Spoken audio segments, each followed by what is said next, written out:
Assalamualaikum warahmatullahi wabarakatuh. Alhamdulillahirrabbilalamin. Assalatu wassalamu ala asyrafil anbiya'i wal mursalin Sayyidina wa nabiyina wa maulana Muhammadin wa ala alihi wa sahbihi ajma'in. Amma ba'd. Ya, perkenalkan, nama saya Wisnuwardana. Saya berasal dari UIN Antasari Banjarmasin, jurusan Tadris Biologi. Hari ini kita akan belajar mengenai jaringan pada tumbuhan dan hewan. Nah, yang pertama-tama kita akan berdoa sebelum belajar. Berdoa dimulai. Ya, berdoa selesai. Saya ingin bertanya kepada kalian, yakni tahukah kalian pada tumbuhan dan hewan itu memiliki lapisan jaringan yang berbeda jenis, struktur, dan fungsinya? Apa sajakah itu? Di mana sajakah letaknya? Mari kita bahas lebih lanjut. Baiklah, tanpa membuang waktu, kita akan membahas mengenai jaringan pada tumbuhan terlebih dahulu. Jaringan merupakan sekumpulan sel-sel yang memiliki fungsi dan sifat yang sama. Nah, jadi sel-sel tumbuhan yang memiliki fungsi dan tujuan yang sama akan berkumpul membentuk jaringan tumbuhan tertentu. Berdasarkan aktivitas pembelahan sel yang terjadi selama masa pertumbuhan dan perkembangan, jenis jaringan tumbuhan yang dikelompokkan menjadi dua macam, yakni jaringan meristem dan juga jaringan permanen atau jaringan dewasa. Meristem atau jaringan embrional adalah jaringan yang selalu sel-selnya tersebut aktif membelah. Pembelahan dirinya ini terjadi secara mitosis. Kemampuan jaringan meristem bermitosis secara terus-menerus menyebabkan terus bertambahnya sel-sel baru sehingga tumbuhan mengalami pertambahan tinggi dan volume. Adapun sifat-sifat jaringan meristem ialah sebagai berikut. Yang pertama, disusun oleh sel-sel muda yang aktif membelah dalam fase pertumbuhan dan perkembangan. Yang kedua, tidak memiliki ruang antar sel. Yang ketiga, sel-selnya rapat. Dan yang keempat, di dalam sel mengandung banyak protoplasma. Biasanya protoplasma tidak mengandung bahan makanan cadangan dan kristal. Yang kelima, sel memiliki satu atau dua inti sel nukleus yang besar. Vakuola sel sangat kecil atau tidak ada sama sekali. Jaringan meristem dapat dikelompokkan berdasarkan posisinya pada tubuh tumbuhan, asal-usul jaringan yang dihasilkannya, strukturnya, taraf perkembangannya, dan fungsinya. Berdasarkan asal terbentuknya, jaringan meristem dikelompokkan menjadi dua, yakni meristem primer dan juga meristem sekunder. Adapun pengertian meristem primer yaitu jaringan pada tumbuhan dewasa yang sel-selnya aktif membelah, biasanya terdapat di ujung-ujung batang dan juga ujung akar, sehingga meristem primer ini menyebabkan pembelahan pada ujung-ujung tersebut. Meristem primer menyebabkan pertumbuhan primer, yakni pertumbuhan vertikal atau ke atas, yang mengakibatkan perpanjangan batang dan akar. Nah, jadi vertikal ini bukan berarti di atas saja, dia juga dapat tumbuh ke bawah jika pada akar dan ke atas pada ujung batang. Nah, meristem ini berasal dari sel-sel inisial yang disebut promeristem. Promeristem adalah jaringan meristem yang sudah ada ketika tumbuhan masih berada dalam fase embrio. Berdasarkan teori yang dikemukakan oleh Hubble-Learned, promeristem akan berkembang menjadi protoderm, prokambium, dan meristem dasar. Selanjutnya, protoderm akan berdiferensi menjadi jaringan epidermis. Prokambium akan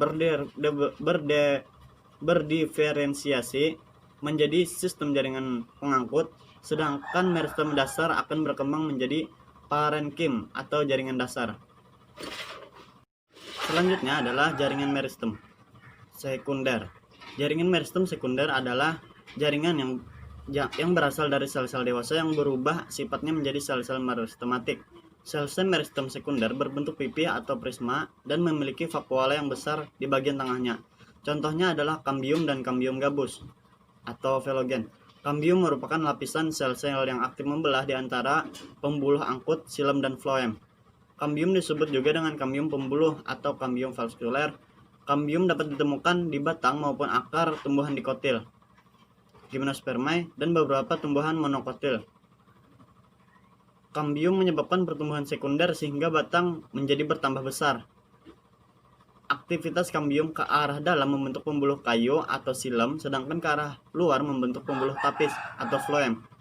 Pada fase pertumbuhan, aktivitas kambium ke arah dalam lebih banyak dibandingkan dengan aktivitas kambium ke arah luar, sehingga kayu pada batang atau akar menjadi lebih tebal daripada kulitnya. Kambium gabus atau velogen adalah jaringan kambium yang membentuk lapisan pelindung periderm atau gabus. Kambium ini terletak di bawah epidermis batang dan akar yang sudah tua. Aktivitas kambium gabus ke arah luar akan membentuk velum atau lapisan gabus, sedangkan ke arah luar akan membentuk veloderm atau korteks sekunder. Lapisan gabus ini merupakan lapisan yang sangat sulit untuk ditembus air dan merupakan jaringan atau sel-sel yang mati. Nah, sementara itu veloderm terdiri atas sel-sel yang hidup. Berdasarkan posisinya pada tumbuhan, jaringan meristem dapat dibedakan menjadi 3 macam, yakni meristem apikal, meristem intrasekuler, meristem intrakaler, dan meristem lateral. Yang pertama ini meristem apikal. Meristem apikal terdapat di ujung batang atau pucuk utama. Nah, ujung batang, pucuk lateral, dan ujung akar. Meristem apikal menyebabkan perpanjangan batang dan akar yang disebut pertumbuhan primer. Semua jaringan yang terbentuk dari meristem apikal disebut jaringan primer. Proses perpanjangan meristem apikal akan menghasilkan daun, bunga, dan tunas apikal atau tunas ujung yang akan berkembang menjadi cabang samping. Meristem apikal akan tampak melebar sebelum pembentukan daun, kemudian akan menyempit kembali sesudah terbentuknya primordium daun. Proses ini akan berulang kembali dengan adanya inisiasi dari setiap daun atau pasangan daun. Menurut Schmidt, terdapat 2 bagian penting pada daerah ujung batang, yakni korpus dan tunika. Korpus merupakan bagian pusat dari titik tumbuh dengan area luas, tersusun dari sel-sel yang relatif besar, serta mampu membelah secara tidak beraturan ke segala arah dan membentuk seluruh jaringan selain epidermis. Sedangkan tunika merupakan bagian paling luar dari titik tumbuh, terletak atas satu atau beberapa lapisan sel yang tersusun dari sel-sel berukuran relatif kecil dan mengalami pembelahan sel ke arah lateral atau ke samping. Sel-sel tunika akan berdiferensi menjadi epidermis. Sementara itu, Hanstein membagi ujung akar menjadi 3 daerah, yakni dermatogen yang akan berkembang menjadi epidermis, periblem yang akan berkembang menjadi korteks, dan pleroma yang akan berkembang menjadi stele. Yang selanjutnya adalah meristem interkaler, dan selanjutnya ada meristem interkaler atau aksilar, yakni merupakan meristem antara. Meristem interkaler ini terdapat di antara jaringan dewasa atau jaringan yang sudah berdiferensiasi. Contohnya pada pangkal ruas tumbuhan golongan rumput-rumputan. Nah, meristem interkaler merupakan daerah meristematik karena terputus dari daerah meristematik yang terisolasi di subapikal batang, kemudian berkembang menuju pangkal.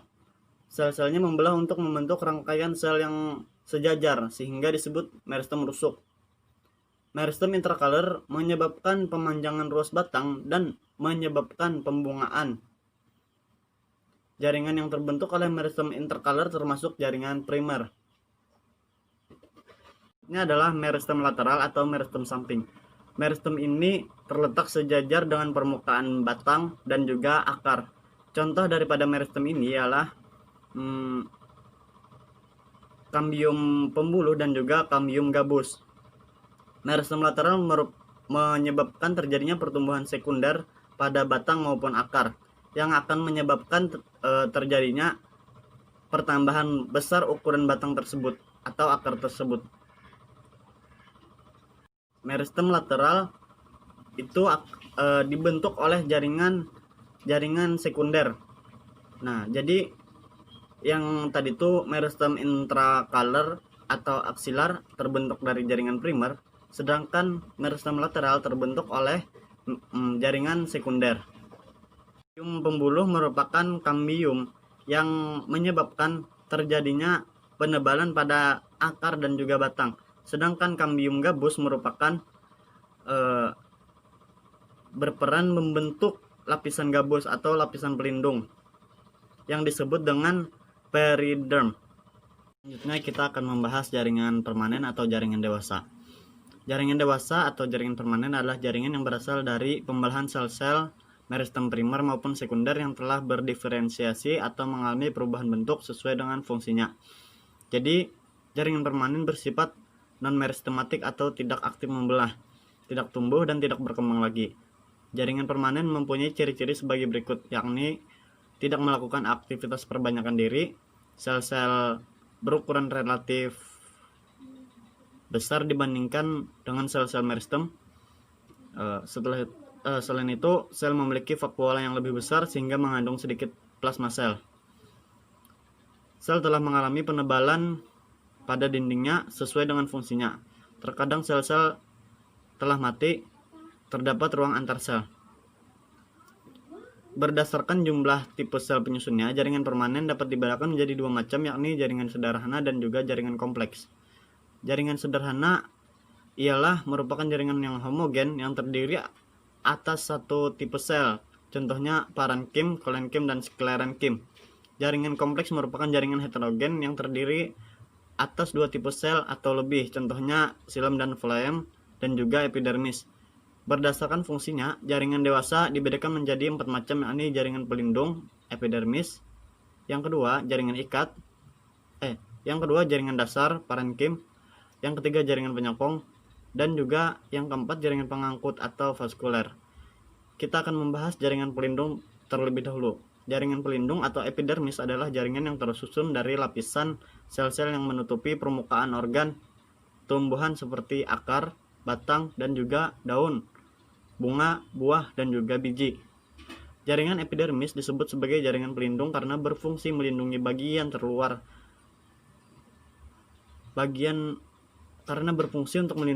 terdalam daripada tumbuhan tersebut. Nah, dari pengaruh luar, misalkan suhu,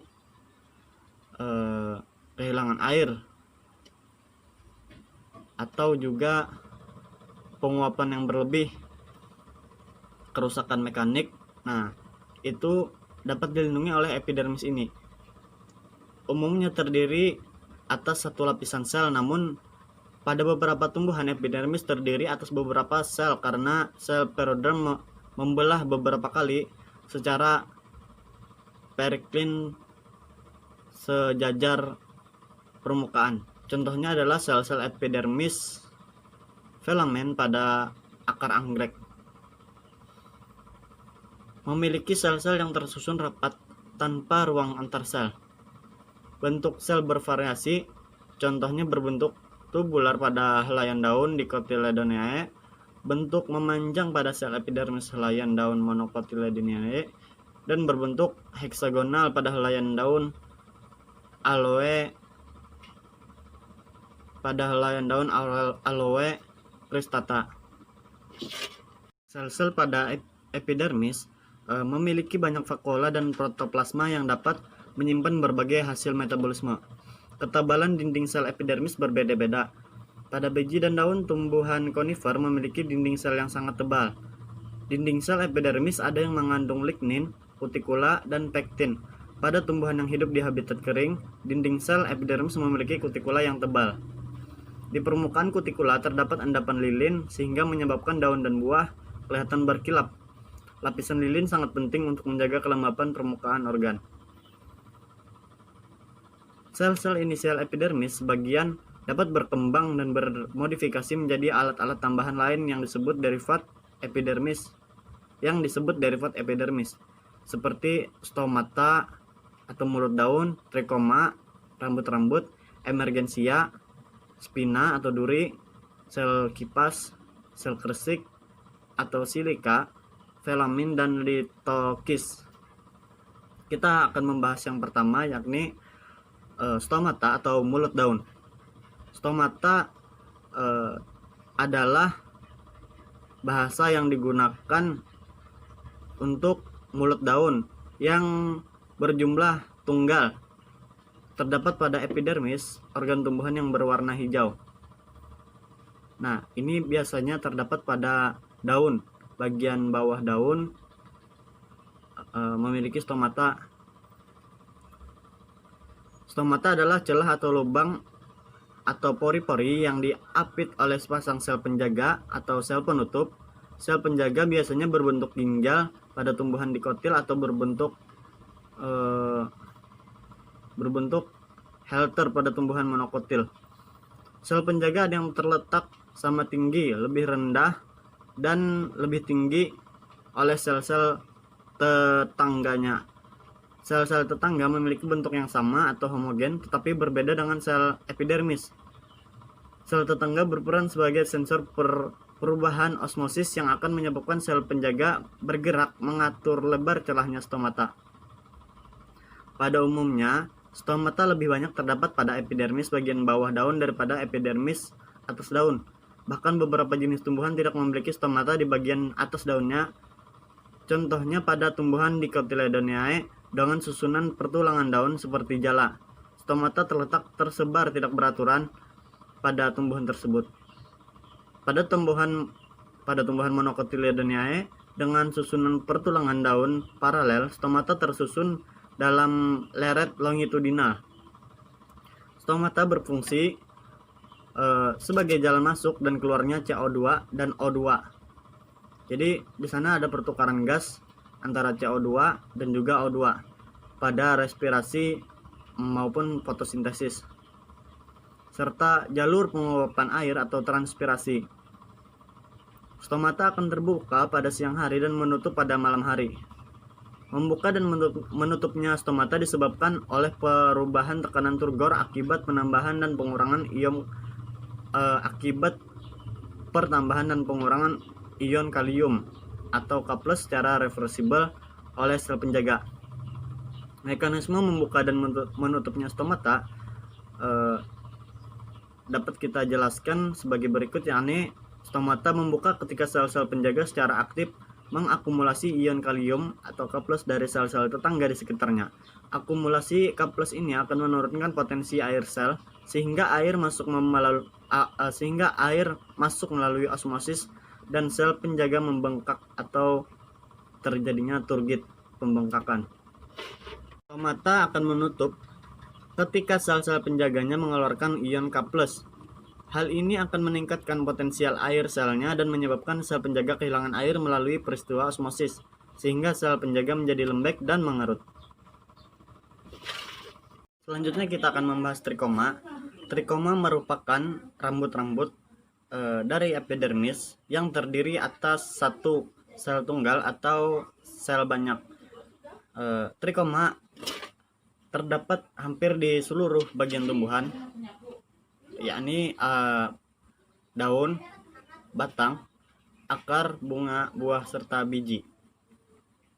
Fungsi trikoma bagi tumbuhan ialah untuk mengurangi penguapan, meneruskan rangsangan, mengurangi gangguan dari hewan herbivora, membantu penyebaran biji, membantu penyerbukan bunga, membantu perkecambahan biji, membantu perambatan bagi tumbuhan yang merambat, serta membantu penyerapan air dan garam-garam mineral dari dalam tanah. Berdasarkan ada tidaknya fungsi sekresi, trikoma diberikan menjadi dua macam, yakni trikoma non-granuler dan juga trikoma granuler. Trikoma non-granuler adalah trikoma yang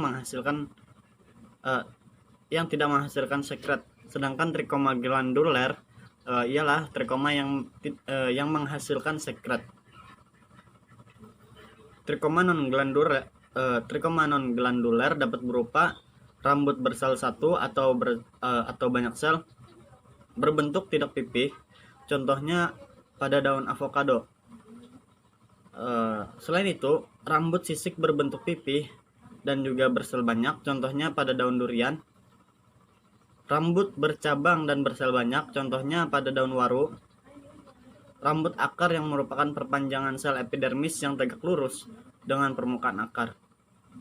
Trikoma glanduler dapat berupa trikoma hidatoda, trikoma sekresi garam, trikoma sekresi nektar, rambut sengat.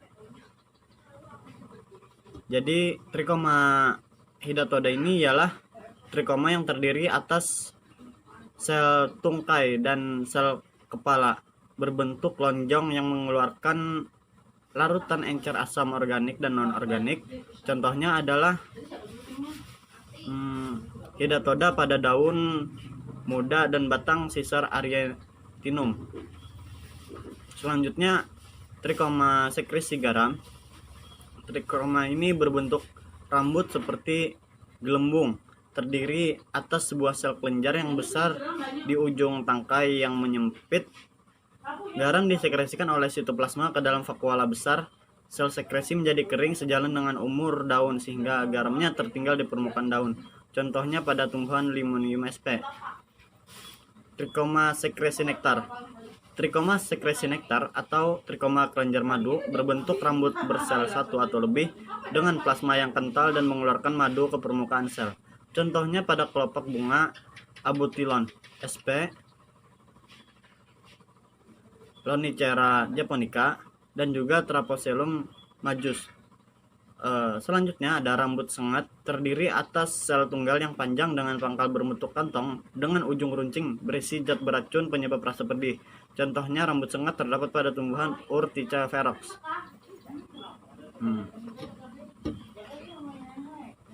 Selanjutnya kita akan membahas emergensia.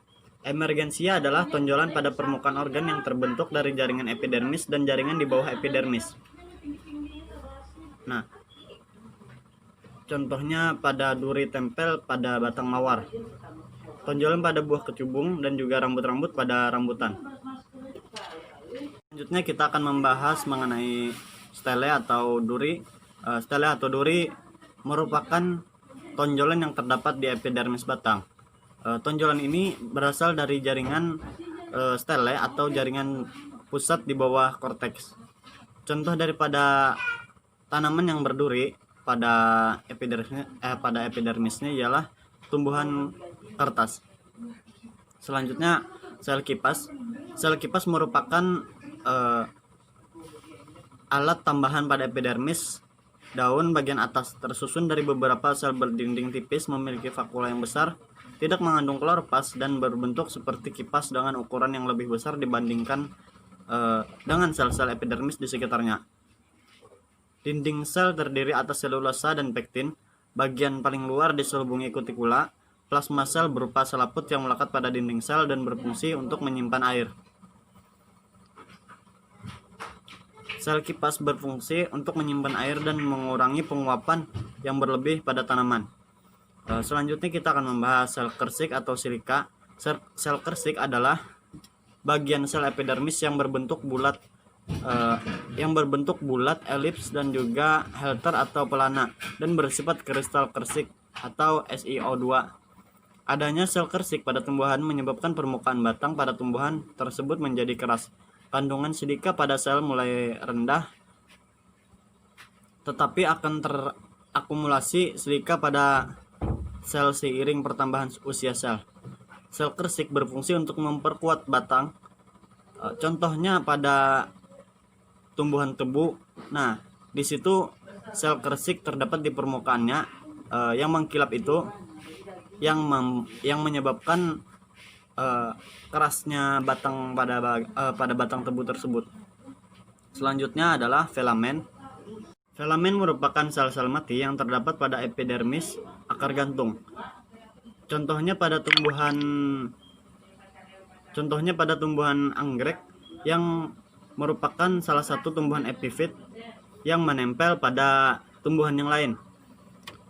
Akar gantung pada tumbuhan anggrek dapat menyerap air dan juga oksigen yang ada pada udara. Selanjutnya ada likosis. Selanjutnya ada litokis. Litokis adalah sel epidermis yang dindingnya mengalami penebalan dan mengandung sistolit.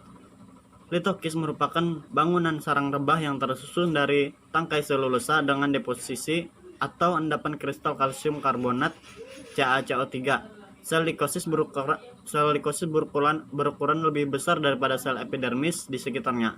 Sel tersebut terdapat pada permukaan bawah atau atas daun tumbuhan Acanthaceae, Moraceae, dan juga Orchidaceae serta Cucurbitaceae. Selanjutnya jaringan parenkim. Jaringan parenkim atau jaringan dasar merupakan jaringan yang tersusun atas sel-sel hidup. Jaringan ini struktur morfologinya bervariasi. Jaringan ini bertanggung jawab terhadap segala proses fisiologis. Jaringan parenkim disebut juga sebagai jaringan dasar karena dapat dijumpai hampir di setiap bagian tumbuhan. Pada batang dan akar, parenkim terdapat di antara epidermis dan pembuluh angkut sebagai korteks. Parenkim juga dapat ditemukan sebagai empulur batang pada daun. Parenkim berperan sebagai mesofil daun serta dapat berdiferensiasi menjadi jaringan tiang dan jaringan bunga karang. Pada buah dan biji, parenkim berperan sebagai tempat penyimpanan cadangan makanan. Ciri-ciri jaringan parenkim adalah: yang pertama, selnya hidup, berukuran besar, pada umumnya berdinding primer tipis dan berbentuk polihedron. Yang kedua, memiliki inti sel dan banyak vakuola. Yang ketiga, memiliki ruang antar sel sehingga letak sel tidak rapat. Yang keempat, bersifat meristematik karena sel-selnya dapat membelah diri bahkan ketika dewasa sehingga berperan penting dalam regenerasi. Berdasarkan fungsinya, jaringan parenkim dapat dibedakan menjadi 6 macam. Yang pertama, parenkim asimilase. Yang kedua, parenkim penimbun. Yang ketiga, parenkim air. Yang keempat, parenkim udara. Yang kelima, parenkim pengangkut. Yang keenam, parenkim penutup luka. Parenkim asimilasi ialah parenkim yang melakukan proses pembuatan zat-zat makanan dengan cara fotosintesis. Terdapat di bagian tumbuhan yang berwarna hijau karena mengandung klorofil sehingga disebut dengan jaringan klorenkim. Yang kedua, parenkim penimbun. Fungsinya adalah sebagai penyimpan cadangan makanan karena memiliki vakuola yang besar. Parenkim ini terletak di bagian empulur batang dan akar umbi, akar rimpang, serta biji. Cadangan makanan yang disimpan berupa gula, tepung, lemak, dan juga protein.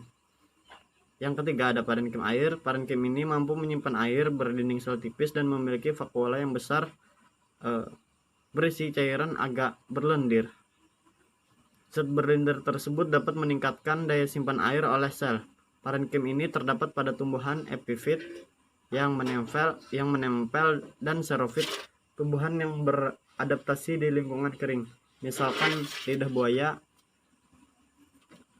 Yang keempat ada parenkim udara. Parenkim ini mampu menyimpan udara karena memiliki ruang antar sel yang besar. Parenkim air terdapat pada tangkai daun, krona sp, dan alat pengapung tumbuhan air, hidrofil, misalkan eceng gondok. Yang kelima ada parenkim pengangkut. Parenkim ini terdapat di sekitar xilem dan floem yang sel-selnya memanjang sesuai dengan arah pengangkutannya.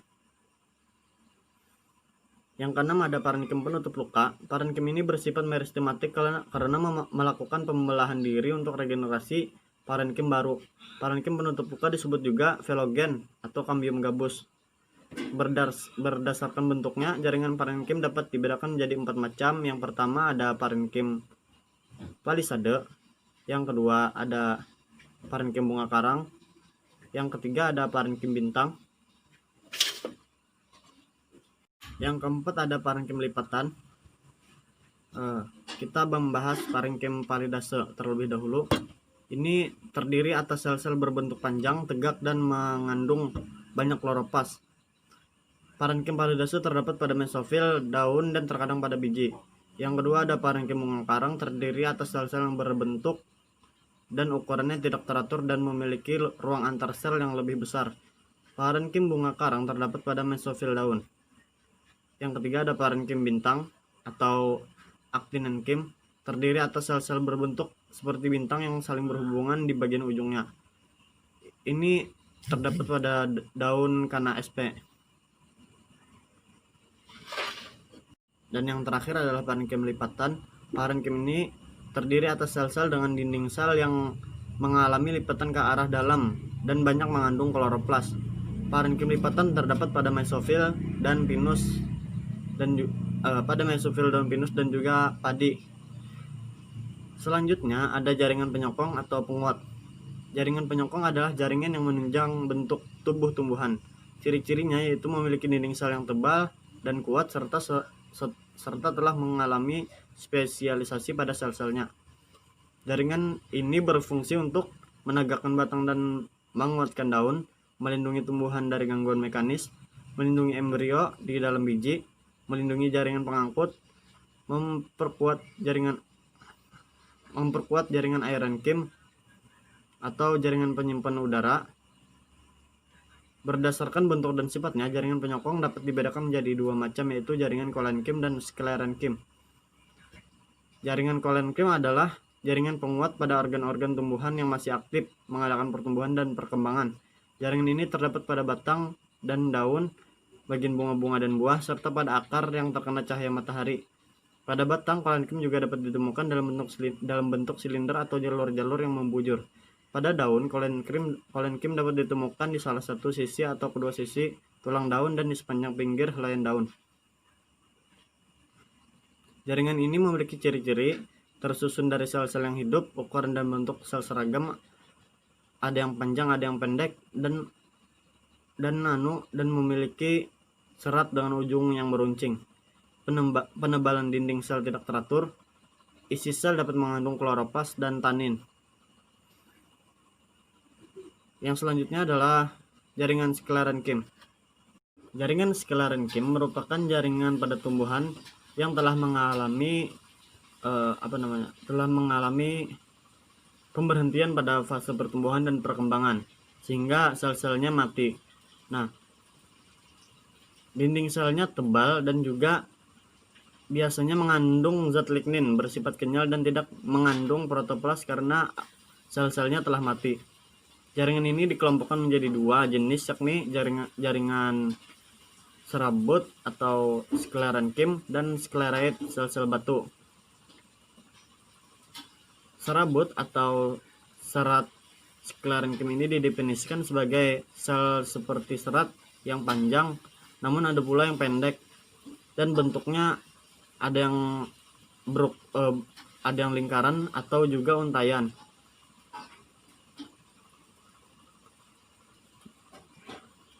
Berdasarkan tempatnya, serat ini dibedakan menjadi dua macam, yakni serat Schiller dan juga serat ekstraseller.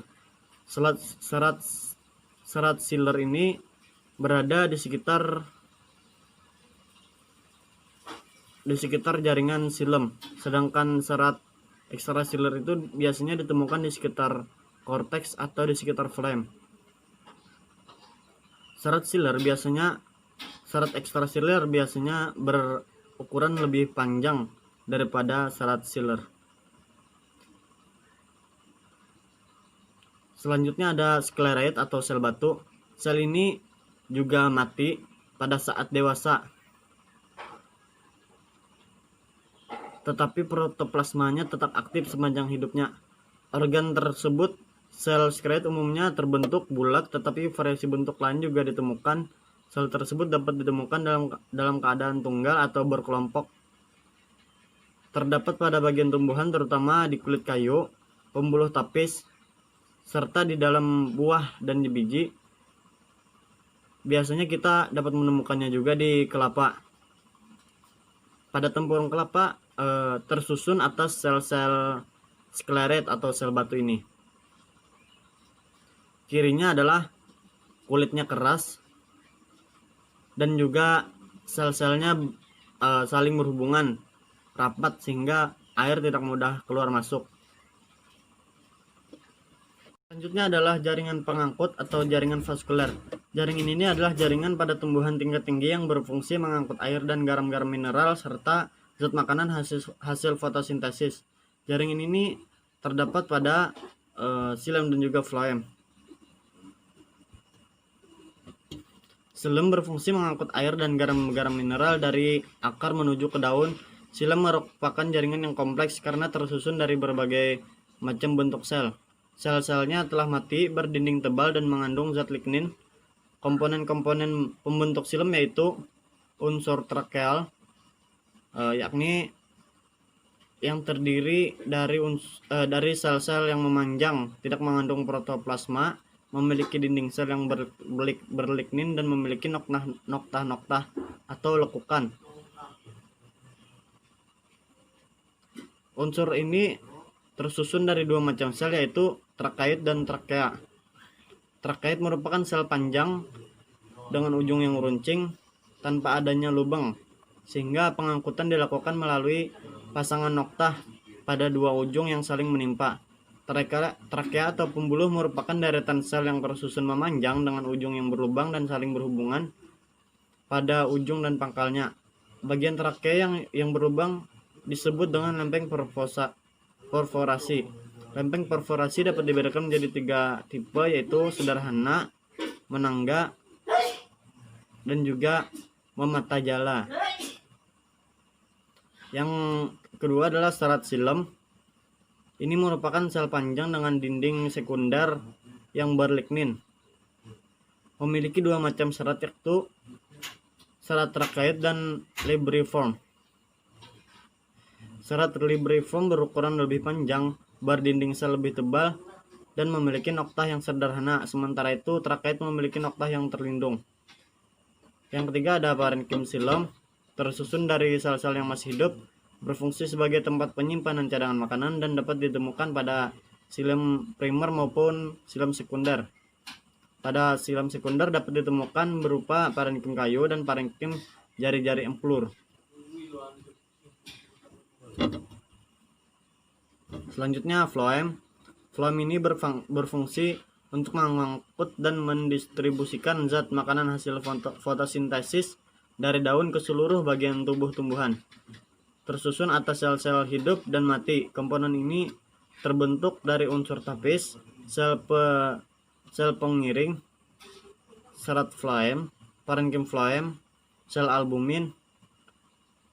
Yang pertama, unsur tapis tersusun atas sel-sel yang panjang yang dindingnya ujungnya saling berdekatan dengan dinding ujung sel di bawahnya atau di atasnya, yang membentuk pembuluh tapis.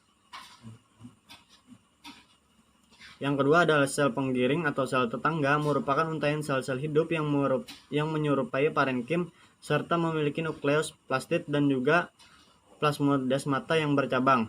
Sel penggiring berperan dalam proses keluar masuknya zat-zat makanan melalui pembuluh tapis. Serat floem dapat berupa sel hidup atau sel mati. Serat yang hidup berfungsi sebagai cadangan makanan. Yang keempat, parenkim floem terletak di bagian buluh tapis dan merupakan sel hidup. Parenkim floem berfungsi sebagai tempat penyimpanan zat tepung, lemak, dan zat-zat organik lainnya. Yang kelima ada sel albumin, merupakan sel-sel jari empulur dan parenkim buluh tapis yang mengandung banyak zat putih telur. Pada tumbuhan Gymnospermae terletak di dekat sel-sel tapis. Sel-sel albumin memiliki fungsi seperti pengiring atau berperan dalam proses keluar masuknya zat-zat makanan melalui pembuluh tapis. Adapun selanjutnya yakni tipe-tipe berkas pengangkut. Berkas pengangkut terbagi menjadi 3 tipe, yakni yang pertama tipe kolateral, yang kedua ada tipe konsentris, yang ketiga ada tipe radial. Selanjutnya ada jaringan sekretori. Jaringan sekretori ini merupakan sekumpulan sel yang berfungsi menghasilkan suatu zat. Pada tumbuh-tumbuhan ada berbagai macam jaringan sekretori, yakni saluran getah yang merupakan sel yang berisi cairan lateks yang mengandung garam dan asam organik. Warnanya bervariasi, ada yang putih seperti susu, ada yang kuning, ada yang merah, tergantung tumbuhan apa yang menghasilkannya. Yang kedua ada sel-sel resin dan minyak. Ini merupakan sel-sel yang mengandung resin, damar, serta minyak eteris. Contohnya tumbuhan coniferae dan eucalyptus. Yang ketiga ada sel-sel lendir, merupakan sel-sel hidup. Inti sel berbentuk seperti benang dan memiliki lendir yang dihasilkan oleh dinding sel. Yang keempat adalah sel penyamak. Sel-sel penyamak ini merupakan sel tunggal dan menghasilkan zat penyamak. Contohnya pada pinang, gambir, dan juga ketapang. Selanjutnya yang kelima ada sel-sel miosin. Sel-sel ini merupakan sel yang berbentuk bulu-bulu menghasilkan zat miosin atau protein miosin. Contohnya pada tanaman Brandthatica olarifera. Selanjutnya kita akan membahas organ pada tumbuhan. Organ pada tumbuhan merupakan kumpulan dari beberapa jaringan yang memiliki tujuan atau peranan tertentu di dalam tubuh tumbuhan. Organ ini dapat dibedakan menjadi organ vegetatif dan organ generatif. Organ vegetatif yakni akar, batang, dan daun. Organ generatif ini bunga dan juga buah serta biji. Kita akan membahas yang pertama adalah akar. Akar ini dapat dibedakan menjadi dua macam, yakni akar primer dan juga akar liar. Akar primer tumbuh sejak embrio hingga tumbuhan mati. Fungsinya ialah menegakkan tumbuhan dan menyerap air dan juga garam-garam mineral. Akar liar muncul dari batang, daun, dan jaringan lainnya. Dapat bersifat permanen atau temporer, serta dapat tumbuh mencapai tanah atau tidak sampai tanah. Akar ini berfungsi menyerap air atau mengalami modifikasi menjadi organ untuk merayap, menopang, dan sebagai haustoria atau akar pada tumbuhan parasit. Secara umum akar ini terdiri dari tudung akar, epidermis, korteks, endodermis, dan stele. Tudung akar yakni tudung yang terdapat pada ujung akar, berfungsi untuk melindungi promeristem dan membran penetrasi akar yang tumbuh ke dalam tanah. Tersusun atas sel-sel parenkim hidup dan terkadang mengandung pati. Selanjutnya ada epidermis. Epidermis akar disebut juga dengan epiblem atau lapisan pelifer. Epidermis terdiri atas sel-sel yang berdinding tipis dan tidak mengandung kutikula. Sel ini terletak di dekat ujung akar dan berkembang menjadi rambut-rambut akar. Rambut akar tersusun dari satu sel yang memanjang, berfungsi untuk absorpsi air dan garam mineral serta menguatkan posisi tumbuhan pada tanah. Jika dia sudah dewasa akan mengalami kerusakan, fungsinya diganti oleh eksodermis atau lapisan terluar korteks. Yang ketiga ada korteks. Korteks tersusun sel-sel parenkim yang terkadang mengandung karbohidrat atau kristal. Dinding selnya mengalami penebalan oleh zat suberin dan berdiferensi menjadi eksodermis. Sementara itu lapisan terdalam korteks berdiferensiasi menjadi endodermis.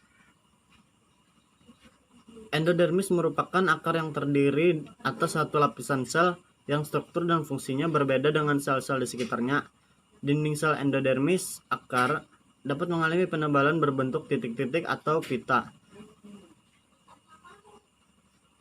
atau juga dapat berbentuk seperti huruf U oleh zat suberin, kutin, lignin, dan selulosa. Namun di antara sel-sel yang ada tidak mengalami penebalan yang disebut sel peresap. Selanjutnya ada stele. Stele ini merupakan silinder pusat. Stele akar merupakan bagian tengah dari akar yang terletak di sebelah dalam endodermis, terdiri dari persikel berkas pembuluh. Terdiri atas persikel, berkas pembuluh, dan parenkim. Ini dapat tumbuh ke samping membentuk cabang akar. Sistem berkas pengangkut tersusun dari jari-jari silem yang jumlahnya bervariasi, berseling-seling dengan floem. Silem merupakan membentuk sumbu sentral yang di bagian tengahnya terisi oleh sel-sel parenkim. Sel-sel parenkim yang terdapat di antara silem dan floem itu disebut jaringan konjungtif. Selanjutnya ada batang. Batang merupakan bagian tumbuhan yang terletak di atas permukaan tanah yang berfungsi menopang daun, bunga, dan juga buah. Bagian batang tempat munculnya daun disebut buku atau nodus. Bagian antara dua buku disebut ruas. Panjang ruas pada tanaman ini beragam pada spesies tertentu dan juga pada tumbuhan yang berbeda.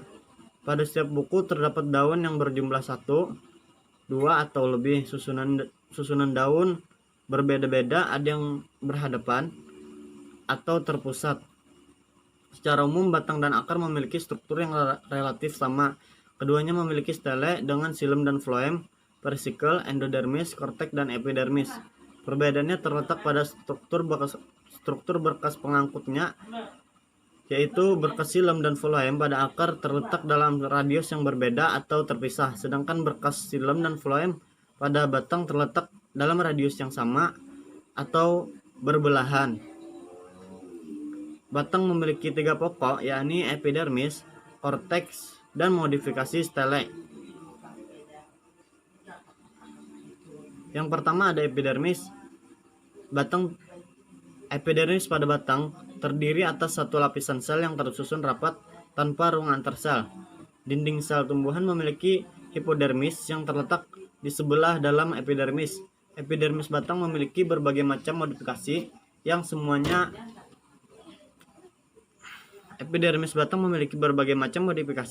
yakni stomata, trikoma, sel silika, dan sel gabus. Stomata kelak akan berkembang menjadi lentisel yang berfungsi untuk pertukaran gas dan penguapan.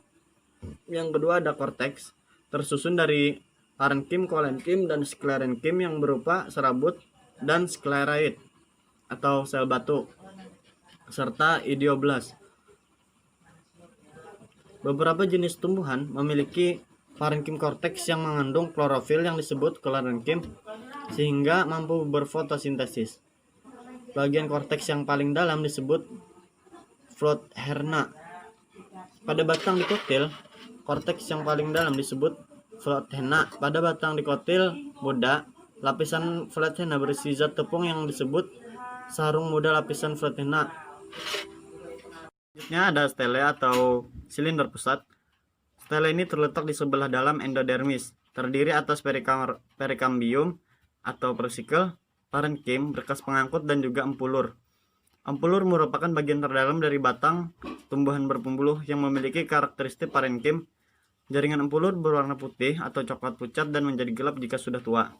Empulur juga terdapat di sekitar berkas pengangkut, berbentuk seperti jari-jari sehingga disebut jari-jari empulur. Bisa juga berupa jaringan lunak, agak kering, terkadang memiliki rongga berukuran kecil. Pada beberapa tumbuhan seperti rumput-rumputan dan juga bambu, empulur membentuk rongga memanjang berisi udara. Pada pohon sagu, empulur mengandung pati. Selanjutnya kita akan membahas daun. Pada daun itu tersusun atas jaringan pelindung atau epidermis dan modifikasinya, jaringan dasar atau jaringan mesofil, jaringan pengangkut, jaringan penguat, dan juga jaringan sekretori. Daun merupakan organ tumbuhan yang berperan sebagai pabrik pengolah makanan bagi sebagian besar tumbuhan. Dapat dibedakan menjadi 2 tipe, yaitu dorfisentral dan juga isobilateral. Daun tipe dorfisentral memiliki jaringan tiang atau jaringan palidase hanya pada sisi atas daun, sehingga permukaan atas daun nampak lebih cerah daripada permukaan bagian bawahnya. Sedangkan tipe isobilateral memiliki struktur yang seragam antara permukaan atas dan bawahnya. Epidermis merupakan bagian yang terluar daripada daun. Epidermis daun terdapat di permukaan atas dan bawah, biasanya terdiri atas lapisan sel, tetapi ada pula yang terdiri atas beberapa lapisan sel. Misalkan pada daun Ficus sp, Nerium sp, dan juga Piper sp. Sel epidermis tidak mengandung klorofil, kecuali pada sel penutup stomata dan sel epidermis pada tumbuhan yang berada di dalam air. Dinding selnya mengalami penebalan yang tidak merata. Selnya menghadap keluar, memiliki dinding sel yang lebih tebal. Penebalan dinding sel akibat oleh lignin dan juga kutin yang membentuk lapisan kutikula. Terkadang terdapat lapisan lilin di atas lapisan kutikula tersebut. Selanjutnya jaringan mesofil. Jaringan mesofil terdapat di antara epidermis atas dan juga epidermis bawah daun. Pada umumnya pada tumbuhan dikotil, mesofil berdiferensi menjadi jaringan tiang atau parenkim palidase dan jaringan bunga karang atau parenkim swan.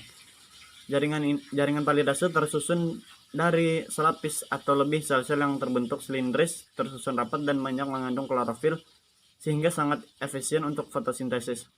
Daun terkena cahaya matahari secara langsung akan memiliki palidase yang lebih padat dibandingkan dengan daun yang berada di tempat teduh. Jaringan bunga karang tersusun dari sel-sel yang bentuknya tidak teratur, berdinding tipis, mengandung lebih sedikit klorofil daripada jaringan palidase dan memiliki ruang antar sel yang besar untuk pertukaran gas. Pada daun rumput-rumputan, mesofil tidak berdiferensi menjadi jaringan tiang dan jaringan bunga karang, tetapi terdiri atas sel-sel parenkim yang struktur dan ukurannya sama. Yang ketiga ada jaringan pengangkut. Jaringan pengangkut ini dapat berupa tulang daun.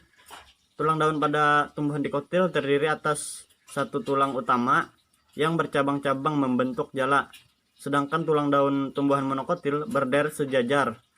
Sumbu daun dihubungkan oleh berkas pengangkut kecil. Di dalam berkas pengangkut, xilem selalu berada di atas floem atau berada di sebelah dalam, sedangkan floem berada di sebelah luar karena tulang daun merupakan kelanjutan dari tangkai daun yang berasal dari batang. Sel-sel yang mengelilingi berkas pengangkut mengandung lebih sedikit klorofil, berukuran lebih besar dan lebih tebal daripada sel-sel mesofil di sekitarnya. Sel-sel tersebut disebut selundang berkas pengangkut. Selundang ini dapat melebar ke permukaan atas dan juga bawah sehingga mencapai epidermis. Selanjutnya adalah jaringan penguat. Jaringan penguat dapat berupa kolenkim dan sklerenchyme. Kolenkim terdapat di dekat tulang daun yang besar di bagian sisi dalam lapisan epidermis dan tepi daun tumbuhan dikotil. Serat sklerenchyme banyak ditemukan Serat sklerenchyme banyak ditemukan pada berkas pengangkut tumbuhan monokotil. Epidermis yang sel-selnya rapat dan memiliki lapisan kutikula juga merupakan jaringan penguat daun. Selanjutnya adalah jaringan sekretori. Jaringan ini dapat berupa kelenjar, sel resin, sel tanin, atau sel miosin. Kelenjar ini dapat ditemukan pada daun-daun lebar berupa massa-massa sel yang padat di ujung berkas pembuluh. Contohnya adalah rongga minyak esensial yang terdapat pada mesofil pada tumbuhan Citrus sp. Selanjutnya adalah bunga. Bunga merupakan alat reproduksi seksual pada tumbuhan.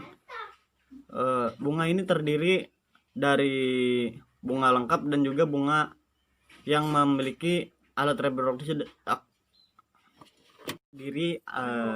menjadi dua bagian, yakni bunga yang lengkap dan juga bunga yang tidak lengkap. Bunga yang lengkap terdiri atas perhiasan bunga dan juga alat reproduksi. Contohnya seperti kelopak dan juga mahkota. Bunga tidak lengkap tidak memiliki salah satu daripada alat yang ada pada bunga lengkap. Misalkan saja tidak memiliki kelopak atau tidak memiliki benang sari. Kita akan membahas daun kelopak dan daun mahkota. Secara anatomi, daun kelopak dan daun mahkota mempunyai struktur yang sama, yaitu memiliki epidermis atas dan juga bawah. Parenkim dasar mesofil berkas pembuluh, sel-sel endoblas atau saluran getah. Daun kelopak tersusun dari sel-sel yang berklorofil dan mesofil yang tidak berdiferensi menjadi jaringan tiang atau jaringan spons. Sel epidermis daun kelopak dilapisi zat kutin serta memiliki stomata dan trikoma. Daun mahkota memiliki warna bermacam-macam karena adanya kloroplas dan juga pigmen tambahan pada cairan sel. Daun mahkota yang masih muda mengandung zat tepung. Sel epidermis mahkota bunga berbentuk tonjolan atau papila yang dilapisi kutikula dan mengandung banyak volatin. Yang kedua, benang sari. Benang sari atau stamen terdiri atas tangkai sari atau filamen, dan juga kepala sari atau antera. Benang sari memiliki 4 ruangan yang berisi serbuk sari atau pulen. Ruang serbuk sari disebut dengan mikrosporangium karena menghasilkan mikrospora. Mikrospora akan tumbuh menjadi buluh dan menghasilkan gamet jantan atau sel sperma. Selanjutnya adalah putik. Putik ini merupakan organ reproduksi bagi tumbuhan yang biasanya mengalami diferensiasi menjadi 3 bagian, yakni bagian basal yang menggelembung atau ovarium atau bakal buah. Yang kedua adalah bagian yang memanjang, tangkai putik atau stilus, dan bagian ujung putik atau kepala putik atau juga stigma. Jadi fungsinya daripada putik ini atau pistilum ini adalah sebagai organ reproduksi betina. Di dalam ovarium terdapat 1 atau lebih ovul atau bakal biji. Pada ovul terdapat kandung lembaga atau megasporangium yang akan menghasilkan gamet betina. Selanjutnya kita akan membahas buah. Buah merupakan perkembangan lebih lanjut dari bakal buah. Berdasarkan sifat dinding buah, buah dapat dibedakan menjadi 3, yakni buah kering pecah, buah kering tidak pecah, dan juga buah berdaging. Perikarpium tumbuh dari dinding ovarium. Pada buah berdaging, perikarpium berdiferensiasi menjadi esokarpium dan epikarpium, mesokarpium, dan juga endokarpium. Pada buah kelapa, endokarpium tidak berupa selaput tetapi berupa lapisan yang tebal dan juga keras. Pada buah kering, esokarpium memiliki karakteristik seperti sklerenkim. Perubahan warna kulit buah selama pemasakan buah disebabkan adanya transformasi kloroplas menjadi kromoplas. Kromoplas berkembang di dalam massa gelatin dan perikarpium. Selanjutnya biji. Biji merupakan bakal tanaman baru yang merupakan perkembangan lebih lanjut dari bakal biji. Kulit biji merupakan diferensiasi dari integumen yang berfungsi untuk melindungi embrio dan endosperm yang berada di dalamnya. Struktur kulit biji bervariasi, biasanya terdiri atas jaringan epidermis, jaringan makroskleroid, dan juga osteoskleroid. Terdapat juga sel-sel parenkim, sel kristal, serta sel berpigmen. Berdasarkan ada tidaknya endosperma pada biji, dapat dibedakan menjadi 2, yakni endosperma dan non-endosperma. Endosperma ialah yang memiliki endosperm, sedangkan non-endosperma tidak memiliki endosperma. Biji tipe endosperma misalnya terdapat pada jagung dan juga buah jarak. Biji tipe non-endosperma misalkan terdapat pada merica dan juga labu kuning. Kita akan membahas lebih lanjut mengenai perbedaan anatomi tumbuhan monokotil dan juga dikotil. Berdasarkan organnya, perbedaannya dibagi menjadi 3, yakni pada akar, batang, dan juga daun. Pada akar monokotil memiliki parenkim sentral, tidak memiliki kambium. Xilem primer dan phloem primer terletak berselang-seling atau bertipe radial. Sedangkan akar dikotil tidak memiliki parenkim sentral, memiliki kambium di antara xilem dan phloem. Xilem primer terletak di pusat akar dan phloem primer terletak di luar xilem primer. Organ batang pada monokotil memiliki batas antara korteks dan stele kurang jelas.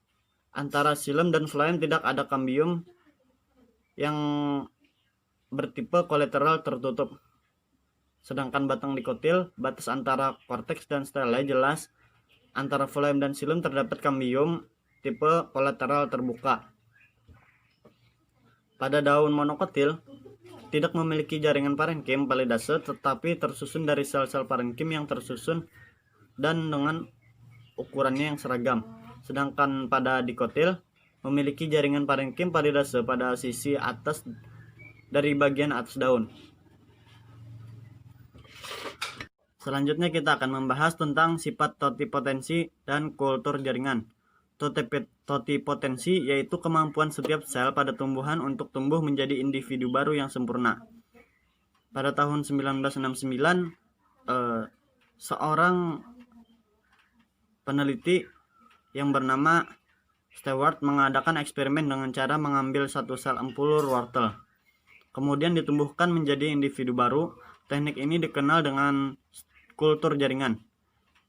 Kultur jaringan adalah teknik memperbanyak tanaman dengan cara mengisolasi jaringan seperti batang, akar, daun, dan juga mata tunas, kemudian ditumbuhkan pada media buatan yang kaya nutrisi dan zat pengatur tumbuh atau hormon secara aseptik atau steril dalam wadah tertutup yang terbungkus cahaya, misalkan botol-botol kaca, pada suhu tertentu sehingga bagian tanaman dapat memperbanyak diri dan beregenerasi menjadi tanaman lengkap.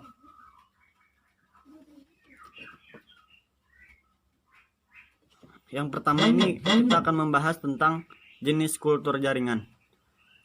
Ada beberapa jenis kultur jaringan, yakni meristem kultur, yakni teknik kultur jaringan dengan menggunakan eksplan dari jaringan muda atau jaringan meristem. Yang kedua ada polen atau ather kultur yang menggunakan eksplan dari subuk sari atau benang sari. Yang ketiga ada protoplas kultur. Ini merupakan kultur jaringan dengan menggunakan eksplan dan protoplasma sel hidup yang telah dihilangkan dinding selnya.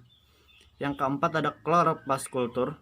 Ini adalah teknik kultur jaringan dengan menggunakan eksplan chloroplast untuk tujuan perbaikan sifat tanaman dengan membuat varietas baru.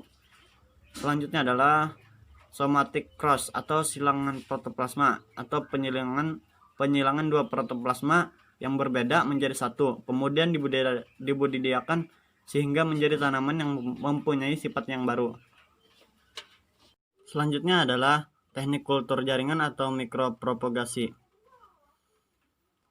Perbanyakan tanaman dengan teknik kultur jaringan meliputi beberapa tahap, yakni sterilisasi, pembuatan media, inisiasi, multiplikasi, pengakaran, dan juga aklimatisasi. Yang pertama sterilisasi. Sterilisasi ini merupakan teknik yang harus dilakukan agar tempat atau peralatan dan juga diri orang yang melakukan percobaan harus steril. Nah, misalkan dengan cara sterilisasi peralatan dengan cara memanaskannya di autoclave serta pencelupan dengan etanol atau larutan kaporit. Nah, jadi tempatnya juga harus steril, misalkan disemprot dengan alkohol terlebih dahulu agar tidak tercampur dengan bakteri dan juga virus yang lainnya. Nah, selanjutnya kita juga harus melakukan sterilisasi bagian tubuh kita, terutama tangan, dan juga kita harus memakai masker pada saat kita melakukan sterilisasi dan juga pada saat kita melakukan percobaan. Selanjutnya adalah pembuatan media. Komposisi media yang digunakan bergantung pada jenis tanaman yang akan dikultur nantinya. Media yang digunakan biasanya terdiri atas garam mineral, vitamin, hormon, dan juga bahan-bahan tumbuhan seperti agar-agar dan juga gula. Zat pengatur tumbuh atau hormon yang ditambahkan bervariasi, baik jenis maupun jumlahnya, bergantung pada tujuan dari kultur jaringan yang kita lakukan. Media yang digunakan juga harus steril dengan cara dipanaskan menggunakan autoclave. Media yang sudah jadi ditempatkan pada tabung reaksi atau botol-botol kaca. Selanjutnya, inisiasi. Inisiasi adalah pengambilan eksplan dari bagian tanaman yang akan dikultur nantinya. Bagian tanaman yang sering digunakan adalah tunas. Selanjutnya adalah multiplikasi, adalah kegiatan yang memperbanyak colon tanaman dengan menanamkan eksplan pada media. Kegiatan ini dilakukan untuk menghindari adanya kontaminasi yang menyebabkan gagalnya pertumbuhan eksplan. tabung reaksi yang telah ditanami eksplan diletakkan pada rak-rak dan diletakkan di tempat yang steril pada suhu kamar. Selanjutnya pengakaran. Pengakaran adalah fase saat eksplan akan mengalami adanya pertumbuhan akar mulai berjalan dengan baik. Pengakaran dilakukan setiap hari untuk melihat pertumbuhan dan perkembangan akar, serta untuk melihat adanya kontaminasi oleh bakteri atau jamur. Jika terjadi kontaminasi bakteri atau jamur, bisa diganti dengan tanaman yang baru atau eksplan yang baru. Eksplan yang terkontaminasi akan menunjukkan gejala seperti berwarna putih atau biru jika disebabkan oleh jamur atau busuk jika disebabkan oleh bakteri. Selanjutnya, aklimatisasi adalah kegiatan memindahkan eksplan keluar dari ruangan septik ke bedeng. Pemindahan dilakukan secara hati-hati dan bertahap, yakni dengan memberikan sungkup. Sungkup ini digunakan untuk melindungi bibit dari udara luar dan juga serangan hama penyakit, karena bibit hasil kultur jaringan memiliki kerentanan yang sangat tinggi terhadap serangan hama maupun bibit penyakit dari luar.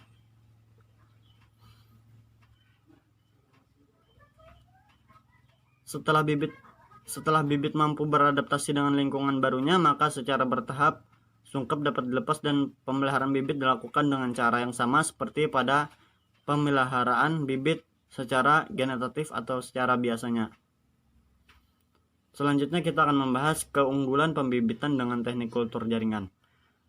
Adapun keunggulannya, yakni dapat diperoleh bibit yang bersifat identik dengan induknya, tidak membutuhkan tempat yang luas, kualitas dan kesehatan bibit lebih terjamin, bibit yang dihasilkan seragam, bibit akan lebih cepat pertumbuhannya. Pengadaan bibit tidak bergantung pada musim, dengan waktu yang singkat bisa mendapatkan bibit dalam jumlah yang banyak. Setelah kita membahas struktur dan fungsi jaringan pada tumbuhan, selanjutnya kita akan membahas struktur dan fungsi jaringan pada hewan. Jaringan pada hewan itu terdiri dari sel-sel, yang mana sel-sel tersebut kemudian bergabung menjadi satu membentuk jaringan. Jaringan-jaringan tersebut akan membentuk menjadi organ, yang mana organ-organ tersebut akan membentuk suatu sistem yang namanya sistem organ. Adapun jenis jaringan pada hewan ada 4 macam, yakni jaringan epitel, yang kedua ada jaringan ikat, yang ketiga ada jaringan saraf, dan juga yang keempat ada jaringan otot. Kita akan membahasnya lebih lanjut setelah ini. Organ pada hewan ini terbagi menjadi 2, organ luar dan juga organ dalam.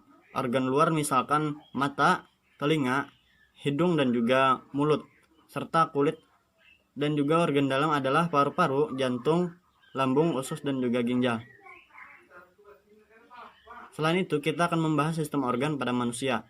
Yang pertama ada sistem gerak, sistem peredaran darah, sistem limfa, sistem pencernaan, sistem pernapasan, sistem ekresi, sistem endokrin, sistem saraf, sistem indera, dan juga sistem reproduksi pada laki-laki dan juga perempuan. Selain itu, kita akan membahas sel punca. Apa itu sel punca?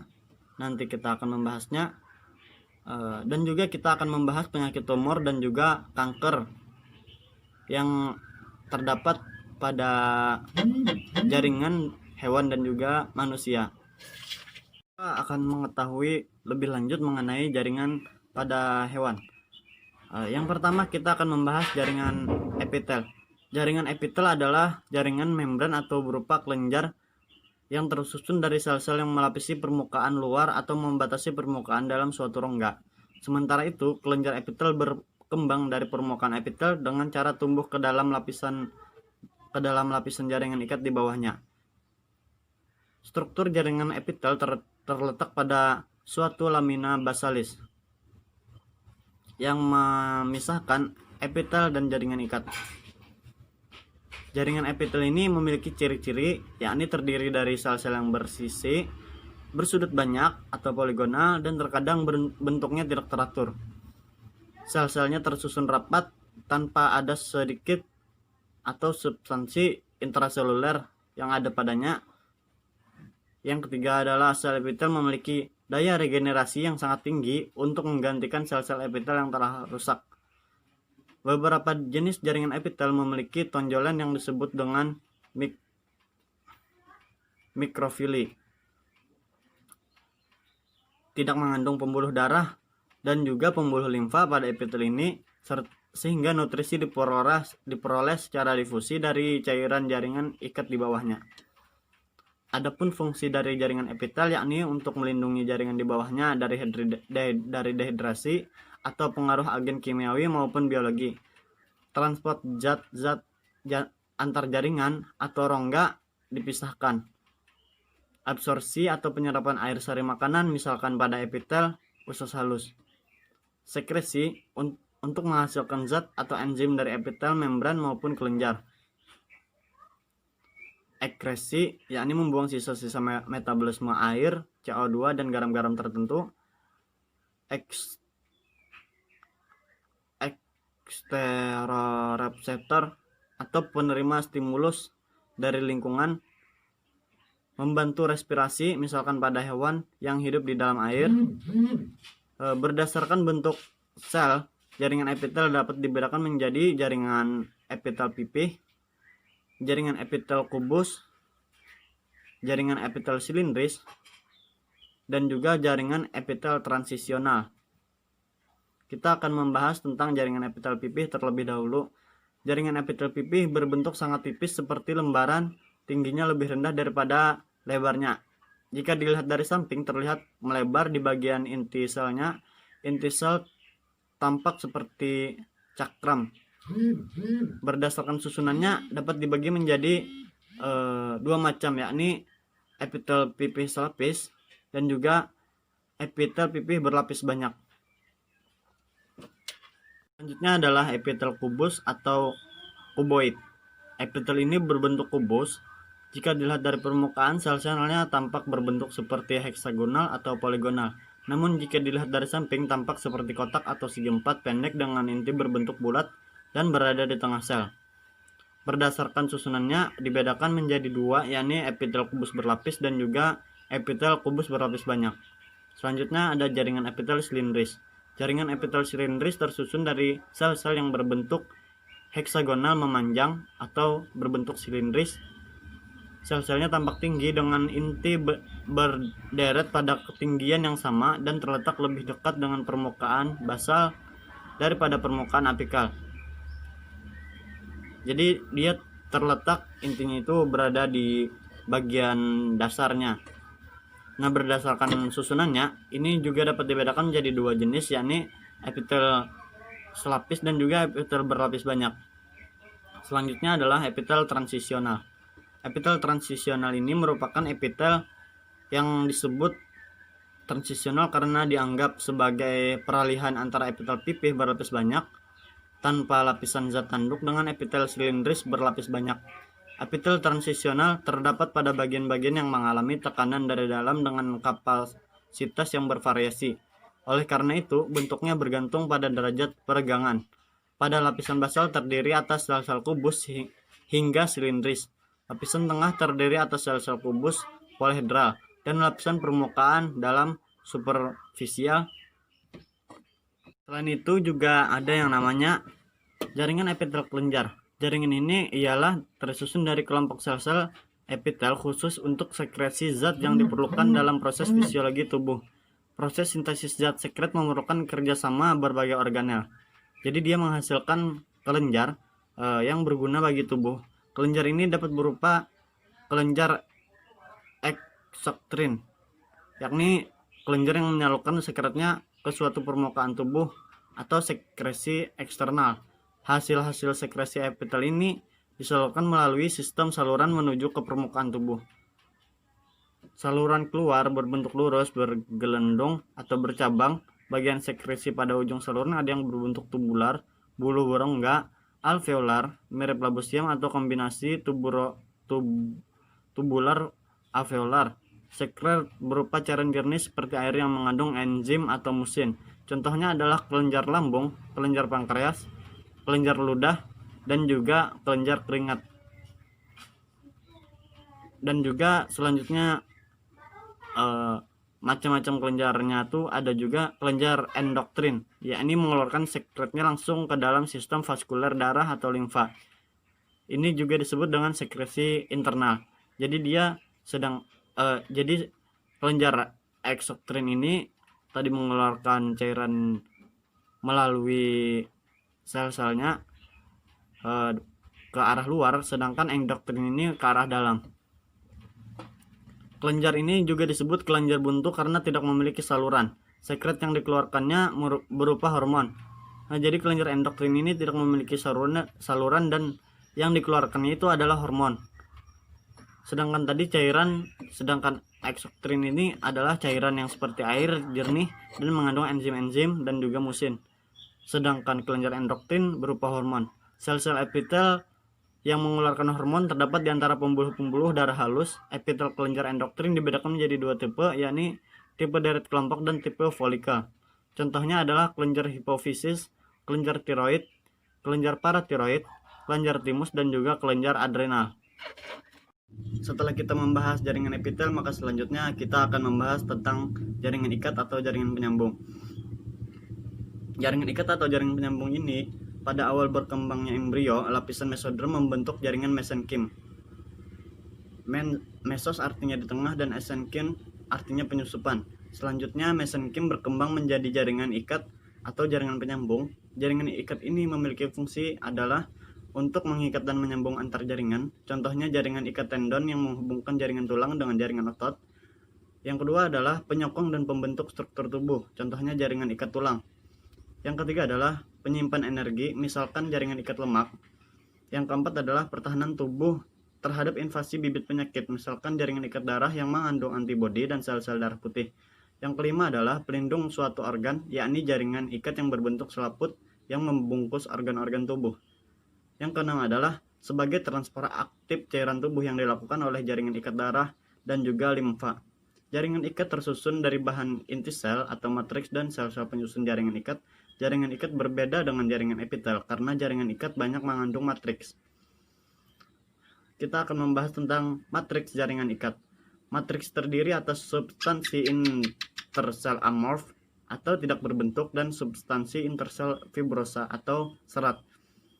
Kita akan membahas tentang substansi intersel amorf atau yang tidak berbentuk.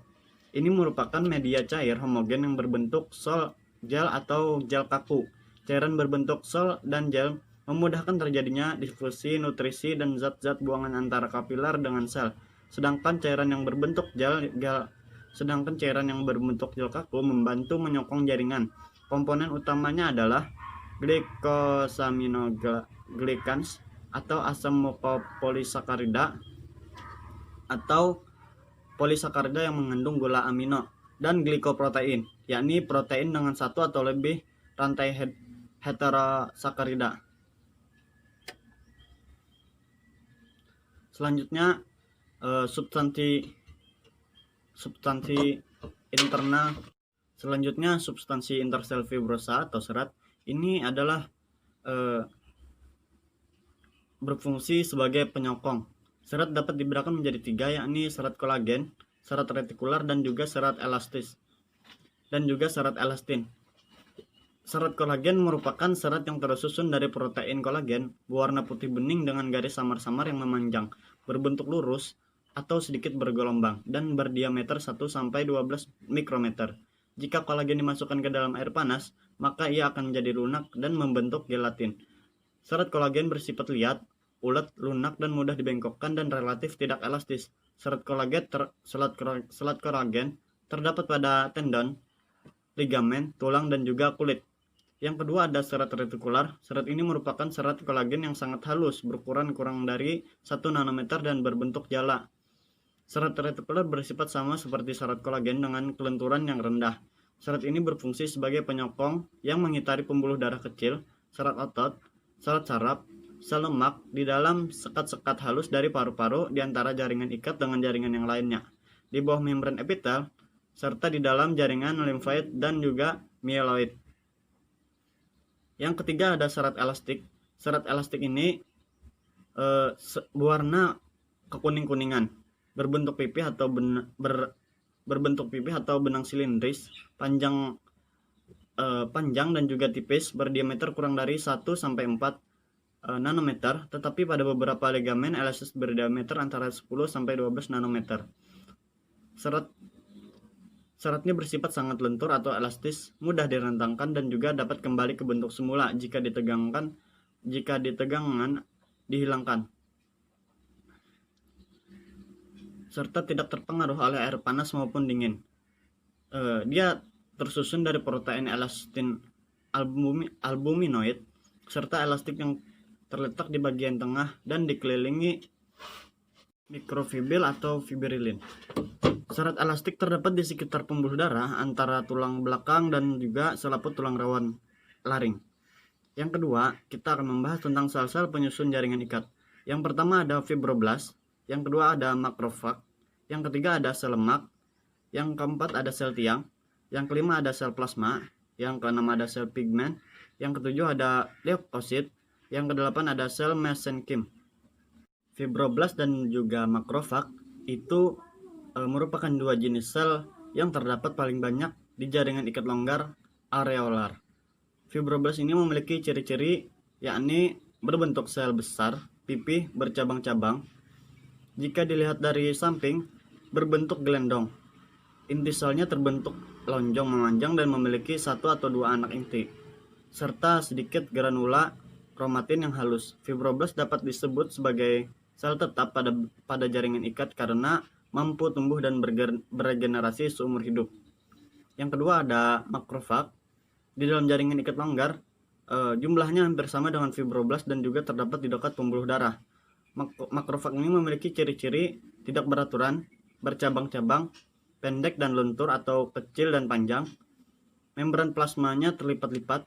Jika dirangsang, dapat melakukan gerakan ameboid, serta bersifat fagositosis atau memakan zat-zat buangan atau sel mati yang keluar dari pembuluh darah. Makrofag ini juga berfungsi untuk reaksi imunologis tubuh, yang mana dia akan mensekresi enzim-enzim, misalkan enzim lisozim, klastase, kolagenase, dan agen antivirus interferon. Selanjutnya ada sel lemak. Sel lemak ini merupakan sel yang ditemukan hanya satu sel saja atau berkelompok di sepanjang pembuluh darah. Jika berkumpul dalam jumlah yang besar akan membentuk jaringan lemak. Jaringan lemak ini merupakan suatu cadangan makanan bagi tubuh. Setiap sel lemak mengandung satu tetes minyak yang besar dan sedikit sitoplasma dengan inti berbentuk pipih.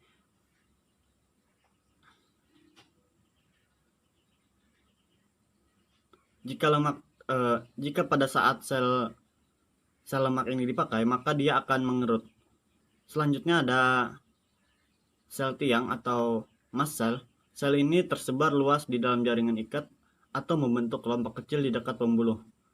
Sel berbentuk lonjong, tidak teratur, kadang-kadang memiliki pseudopodia yang pendek dan juga berinti sel kecil yang tertutup oleh granula-granula. Sel tiang ini menghasilkan jenis antikoagulan, heparin dan juga histamin. Heparin berfungsi dalam pembekuan darah, sedangkan histamin berfungsi untuk meningkatkan metabolisme pembuluh darah. Sedangkan histamin berfungsi untuk meningkatkan permeabilitas pembuluh darah kecil. Selanjutnya sel plasma. Sel plasma ini mirip dengan limfosit. Dia mengandung banyak sitoplasma dan juga memiliki jari-jari roda di tepi inti. Selnya terbentuk dari gumpalan kromatin. Sel plasma ini berfungsi untuk menghasilkan antibodi. Sel plasma jarang ditemukan pada jaringan ikat pada umumnya, tetapi sering ditemukan pada membran serosa, jaringan limfosit, serta di bawah membran epitel yang basah dan saluran pencernaan dan juga pernapasan. Sel pigmen. Selanjutnya sel pigmen. Sel ini mengandung pigmen atau kromatofor. Sel pigmen terdapat pada jaringan ikat pada kulit, lapisan koroid mata, dan juga piometer atau membran halus yang membungkus otak. Sel pigmen ini berjenis melanosit yang mengandung melanosom. Melanosom merupakan badan yang memiliki membran berbentuk lonjong berisi pigmen melanin. Pigmen melanin berfungsi untuk menyerap cahaya. Selanjutnya ada leukosit atau sel darah putih. Sel ini diangkut oleh sirkulasi darah tetapi melakukan fungsinya di luar pembuluh darah. Dia dapat ditemukan pada jaringan ikat. Leukosit melakukan gerakan ameboid menerobos dinding-dinding pembuluh darah dan menyusup ke dalam jaringan ikat. Leukosit ini berfungsi sebagai pertahanan dari benda asing. Jenis leukosit ini limfosit, monosit, neurofil, basofil, dan juga asidofil. Selanjutnya ada sel mesenchyme. Sel mesenchyme. Sel ini merupakan sel embrional yang masih dapat ditemukan pada orang dewasa. Ukurannya lebih kecil daripada fibroblast dan juga berbentuk seperti bintang karena memiliki banyak tonjolan yang memanjang dan mengecil di bagian ujungnya. Sel ini ditemukan di sepanjang pembuluh darah kapiler. Sel mesenchyme akan berdiferensiasi menjadi jenis sel penyusun jaringan, ikat longgar, atau menjadi sel otot polos pada pembuluh darah yang cedera. Jaringan ikat dapat dibedakan menjadi 3 jenis, yakni jaringan ikat sejati, jaringan ikat cair, dan juga jaringan ikat penyokong. Pertama ada jaringan ikat sejati.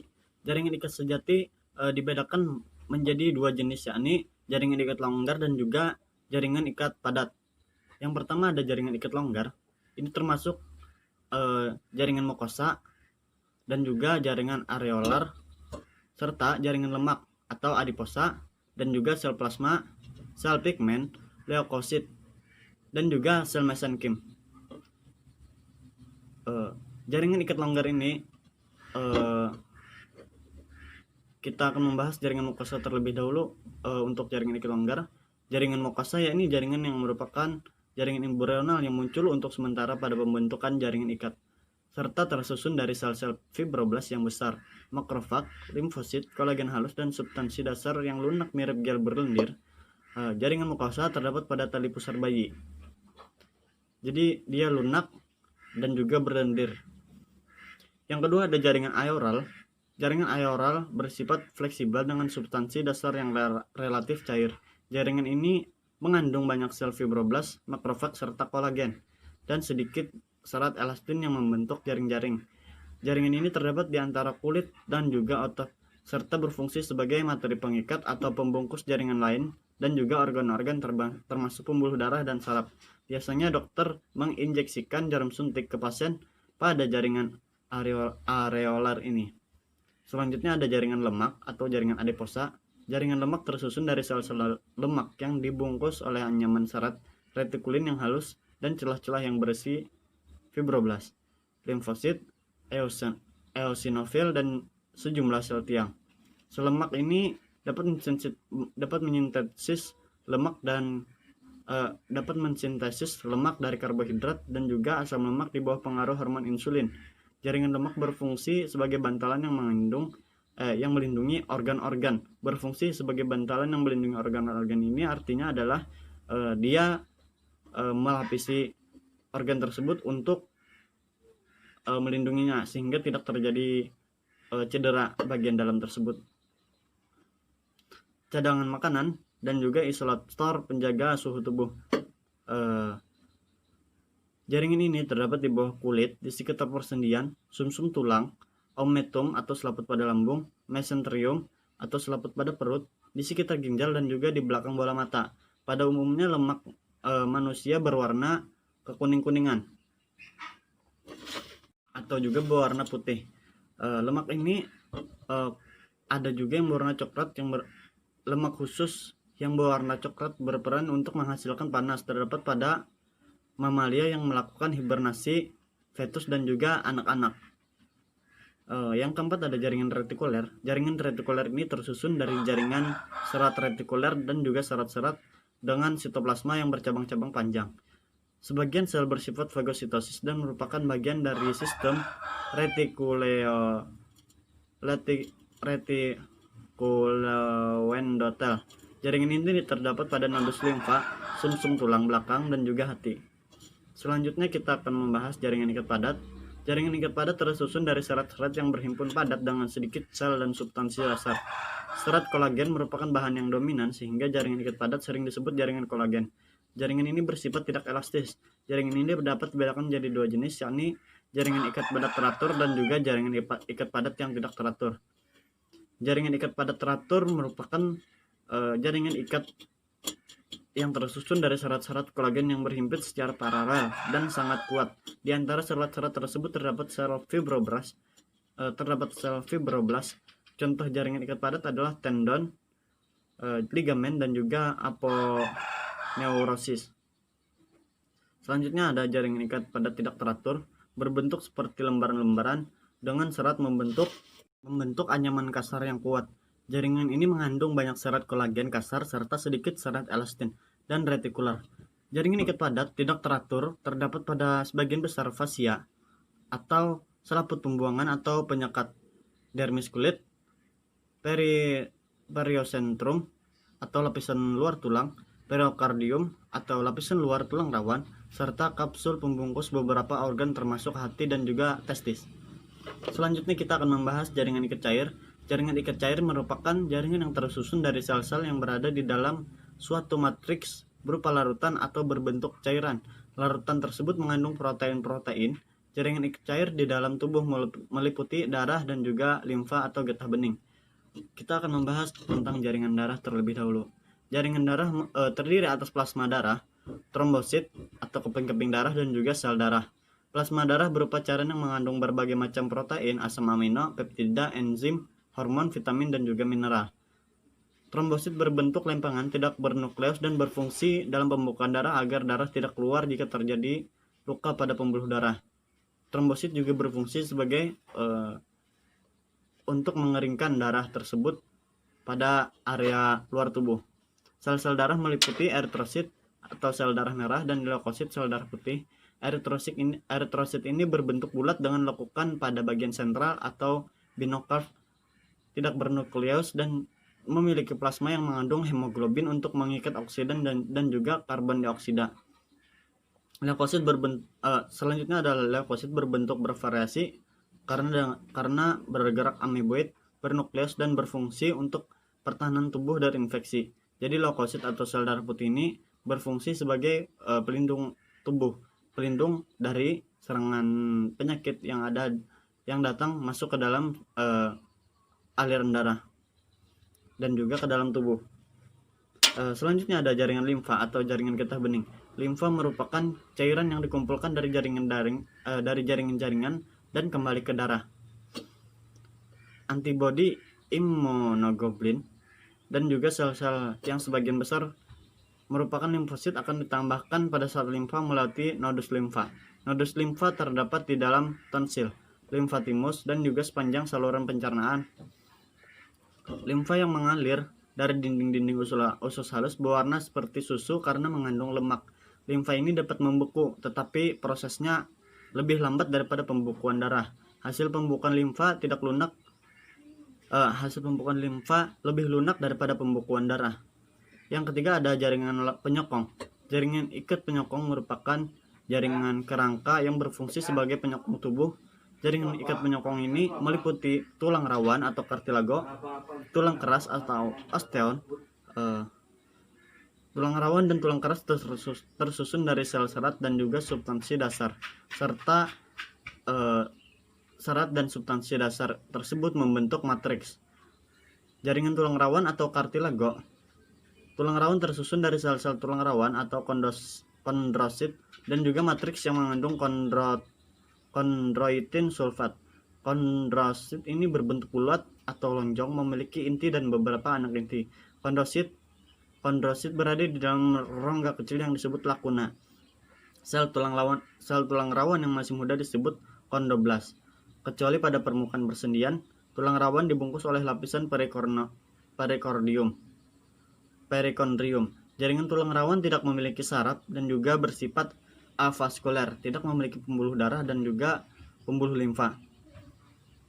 Nutrisi, sisa-sisa metabolisme, dan juga gas-gas yang terlarut berdifusi di antara pembuluh darah kecil pada perikardium dengan kondosit yang letaknya berada di tengah tulang rawan. Tulang rawan pada anak-anak berbeda dengan orang dewasa. Pada anak-anak lebih banyak mengandung kondrosit dan juga berasal dari mesenkim. Sedangkan pada orang dewasa lebih banyak mengandung matriks dan berasal dari perikardium yang banyak mengandung kondroblas maupun kondrosit. Berdasarkan kandungannya, senyawa matriksnya, jaringan tulang rawan dapat dibedakan menjadi 3 macam, yakni tulang rawan hialin, tulang rawan elastik, dan juga tulang rawan fibroblast. Tulang rawan hialin berasal dari kata Yunani, yakni hialos yang berarti kaca. Tulang rawan ini berwarna bening atau putih keberiwan dan selalu dibungkus oleh perikardium, serta memiliki matriks yang banyak mengandung mukopolisakarida, sulfat, dan juga serat kolagen. Tulang rawan hialin ini dapat mengalami kalsifikasi sehingga dapat berubah menjadi keras dan juga rapuh. Tulang rawan hialin terdapat pada kerangka fetus atau stadium embrio, sedangkan pada orang dewasa terdapat pada permukaan sendi tulang, ujung tulang rusuk yang melekat pada tulang dada, hidung, laring, trakea, dan juga bronkeolus. Selanjutnya ada tulang rawan elastik. Ini berwarna kuning, dibungkus oleh perikardium, bersifat lentur dan tidak mengalami kalsifikasi. Matriksnya mengandung banyak serat elastik dan juga sedikit serat kolagen. Tulang rawan elastik terdapat pada dinding saluran telinga luar, daun telinga, dinding saluran eukalistus, epigloris, dan juga laring. Jadi tulang rawan telinga ini merupakan tulang yang lentur yang terdapat pada bagian-bagian tertentu di dalam tubuh. Contohnya pada daun telinga. Yang ketiga ada tulang rawan fibrosa. Tulang rawan ini berwarna gelap, keruh, tidak memiliki perikondrium, mengandung banyak serat kolagen yang tersusun rapat, merupakan jaringan tulang rawan yang paling kuat dan juga berada menyatu dengan tulang rawan hialin di dekat atau jaringan ikat pada fibrosa. Tulang rawan fibroblast terdapat di bagian-bagian yang sering mengalami tarikan, misalkan antar ruas tulang belakang, simfisis pubis atau tulang kemaluan, persendian tulang bahu dan juga paha, serta terdapat pada tempat lekat tendon dan juga ligamen. Jadi dia berada di antar ruas atau persendian yang ada pada tubuh.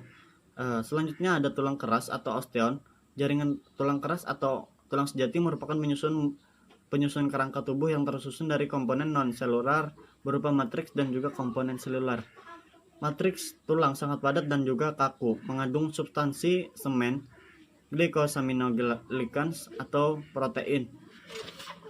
Komponen seluler ada 4 macam, yakni osteoprogenitor, osteoblast, osteosit atau sel tulang, dan juga osteoklas.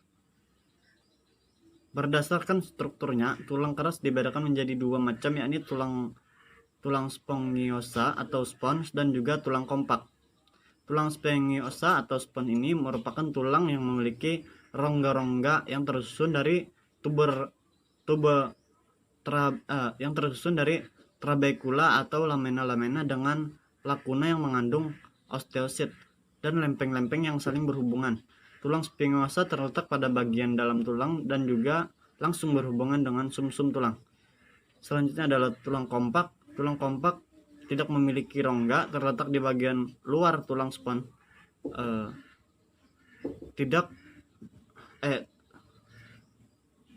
Terletak di bagian luar tulang spons. Tulang kompak terdiri atas beberapa juta sistem, yakni sistem Havers yang tersusun menurut sumber panjang tulang. Sistem Havers ditemukan pertama kali oleh dokter berkebangsaan Inggris, yakni Clopton Havers.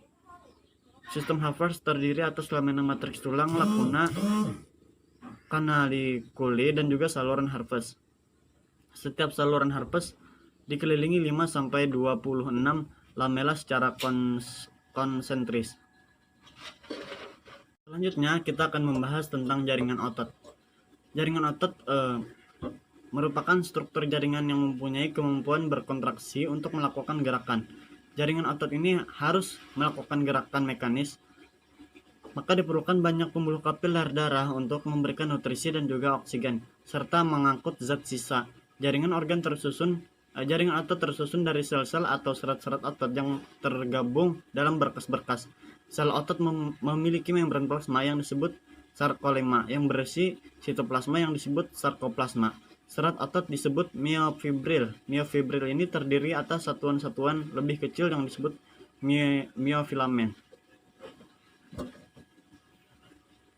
Di dalam tubuh terdapat 3 macam jaringan otot, yakni otot polos, otot rangka atau otot lurik, dan juga otot jantung.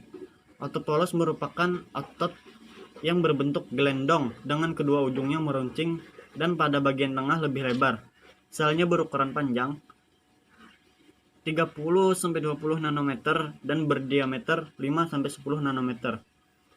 Sel otot polos memiliki satu inti berbentuk oval di tengah sel, namun selnya tidak memiliki pita gelap dan juga pita terang sehingga disebut otot polos. Aktivitasnya lambat, tetapi mampu berkontraksi dalam jangka waktu yang lama dan juga tidak cepat lelah. Sistem saraf otonom atau saraf tak sadar, baik saraf simpatik yang bekerja mempercepat maupun saraf parasimpatik yang bekerja memperlambat. Otot polos merupakan otot involuntar atau otot tak sadar karena gerakannya tidak menuruti perintah yang diinginkan. Biasanya terdapat pada saluran pencernaan yang mencerna makanan yang akan membuat gerakan peristaltik, dinding pembuluh darah, pembuluh limfa, saluran pernapasan, saluran reproduksi, kandung kemih, dermis, iris, dan juga corpus silaris pada mata. Yang kedua ada otot rangka atau otot lurik. Otot ini disebut otot rangka karena melekat pada tulang rangka. Otot ini merupakan otot yang dapat diperintahkan oleh otak karena bekerjanya sangat cepat dan juga bekerja di bawah alam sadar. Jaringan otot rangka ini dalam kehidupan sehari-hari dikenal sebagai daging. Jaringan otot rangka berwarna merah muda karena mengandung pigmen di dalam serat-seratnya dan juga memiliki banyak pembuluh darah. Sel otot rangka berbentuk silindris panjang berukuran 1-40 mm dan juga berdiameter 10-100 nanometer. Inti berbentuk lonjong dan banyak jumlahnya di pinggir sel, sekitar 35 inti setiap milimeter panjang serat. Pada jaringan otot rangka ini memiliki pita gelap dan juga pita terang seperti pada otot lurik. Otot lurik merupakan otot voluntar atau otot sadar yang bekerja di bawah pengaruh sadar, cepat bereaksi, dan juga jika terdapat stimulus atau rangsangan, kontraksinya kuat tetapi cepat lelah. Ujung-ujung selnya meruncing tetapi agak membulat pada perbatasan otot dengan tendon. Otot dapat bertambah besar akibat latihan karena terjadi penebalan pada serat-serat otot.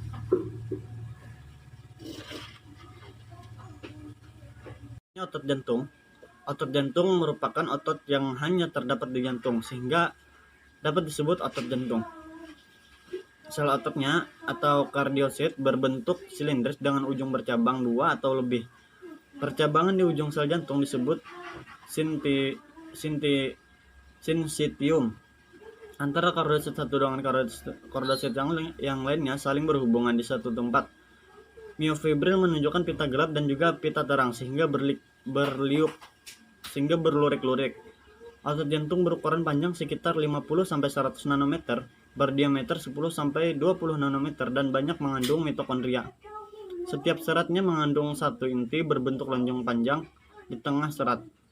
Serat otot jantung berwarna kecoklatan karena mengandung banyak endapan pigmen lipofuscin.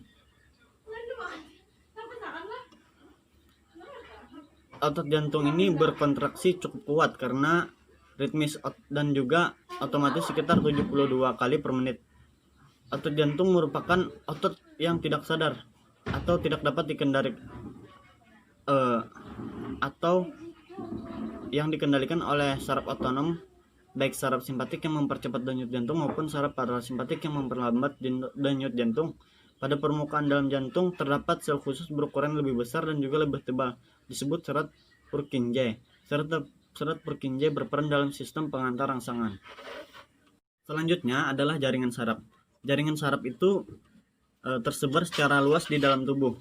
Jaringan saraf terdapat paling banyak 98% pada susunan saraf otak dan juga medula spinalis atau sumsum tulang belakang. Sisanya terdapat pada susunan saraf tepi. Jaringan saraf berfungsi menghimpun rangsangan dari lingkungan, mengubah rangsangan menjadi impuls, meneruskan impuls ke bagian penerima yang terorganisasi, menafsirkan impuls, kemudian memberikan jawaban atau respon yang tepat ke organ-organ elektron. Pada jaringan saraf ini terdiri dari badan sel yang memiliki inti sel atau nukleus di dalamnya, dan juga pada bagian ujungnya terdapat dendrit. Pada bagian tubuhnya ada akson, inti sel sekuan, dan juga selubung myelin yang menghubungkan antara akson-akson ini disebut nodus Ramvier.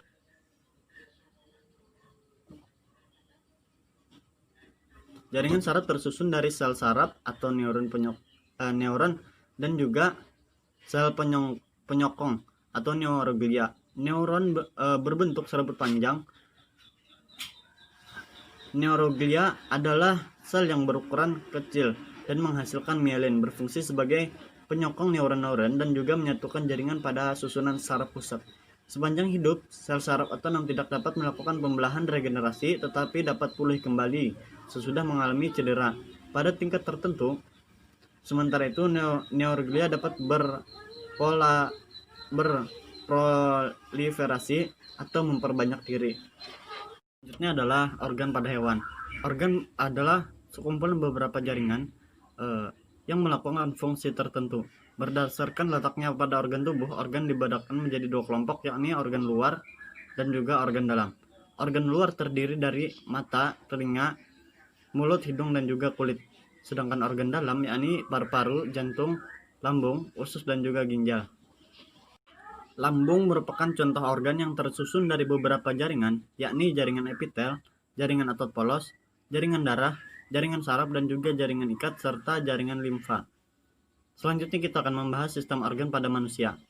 Sistem organ merupakan gabungan dari beberapa organ yang melakukan fungsi tertentu.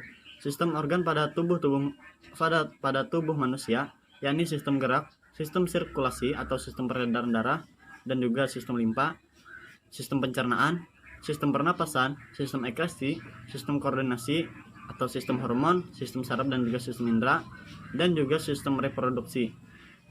Sistem reproduksi ini terbagi menjadi dua, yakni pada laki-laki dan juga pada wanita.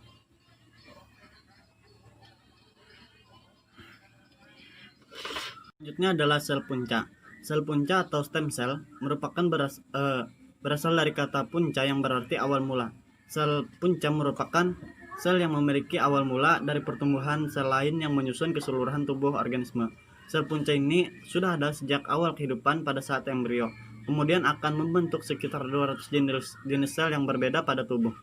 Karakteristik sel punca yakni belum berdiferensiasi, mampu memperbanyak diri, dapat berdiferensiasi menjadi lebih dari satu jenis sel. Jenis-jenis sel punca yakni sel punca embrionik dan juga sel punca dewasa. Sel punca embrionik adalah sel punca yang didapatkan pada saat perkembangan individu masih berada dalam tahap embrio. Sel punca ini terbentuk saat embrio berusia 3-5 hari, yakni saat blastosis akan melakukan tahap implantasi di dinding rahim, dan juga dalam perkembangan sel punca tersebut akan berpolarisasi dan berdiferensiasi menjadi sel-sel dewasa. Sel punca embrionik bersifat pluripoten. Dengan sifat tersebut secara logis tidak ada satupun penyakit degeneratif yang tidak dapat diobati. Namun sel punca embrionik juga memiliki daya proliferasi yang tinggi, sehingga terapi sel dengan menggunakan sel punca tidak memiliki resiko yang tinggi dan juga menimbulkan tumor yang tidak diinginkan. Sel punca dewasa adalah sel punca yang ditemukan antara sel-sel lainnya yang telah berdiferensiasi dalam satu jaringan dewasa. Sel ini belum berdiferensiasi atau dalam keadaan inaktif. Sel punca dewasa bersifat multipoten yang hanya mampu berdiferensi menjadi jenis sel yang segolongan. Contoh sel punca dewasa antara lain sel punca hematopoietik dan juga sel punca jaringan saraf, sel punca jaringan kulit, sel punca mesenklimal, dan juga sel punca jantung. Potensi sel punca dalam aplikasi klinis. Sel punca dapat menjadi solusi penyakit degeneratif, yaitu kerusakan sel-sel dalam jaringan atau organ. Kerusakan sel-sel tersebut bersifat irreversibel atau tidak dapat kembali, sehingga obat-obatan yang tersedia pada saat ini hanya dapat memperlambat atau mencegah terjadinya kerusakan jaringan atau organ yang lebih luas. Teknik transplantasi sel punca digunakan untuk regenerasi sel pankreas menghasilkan insulin pada penderita diabetes mellitus. Diabetes mellitus merupakan penyakit yang diderita oleh banyak orang di seluruh dunia yang disebabkan oleh diferensiasi insulin akibat dari degenerasi jaringan pankreas.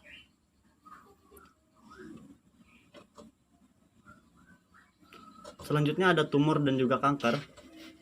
Tumor adalah benjolan atau pembengkakan akibat pertumbuhan sel-sel abnormal yang tumbuh tidak terkontrol. Berdasarkan pertumbuhannya, tumor dapat dibagi menjadi dua jenis, yakni tumor ganas dan juga tumor jinak. Tumor yang bersifat ganas disebut kanker.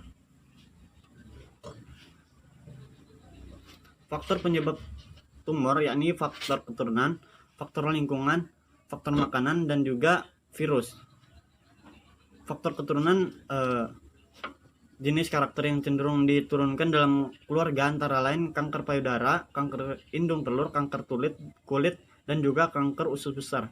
Sebagai contoh, risiko seorang wanita terkena kanker akan meningkat 1,5 hingga 3 kali jika ibunya atau saudara perempuannya menderita kanker payudara.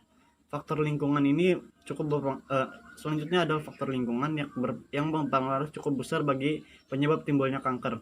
Perokok aktif atau perokok pasif berisiko besar terkena kanker paru-paru, mulut, laring, dan juga kandung kemih. Radiasi dari sinar ultraviolet dan juga dari matahari, sinar ronsen, dan radiasi dari pembangkit listrik tenaga nuklir, dan juga radiasi ledakan bom atom akan bersifat karsinogen atau penyebab mutasi pada DNA. Contohnya, orang yang selamat dari bom atom di Hiroshima dan Nagasaki pada Perang Dunia Kedua beresiko tinggi menderita kanker sel darah seperti leukemia.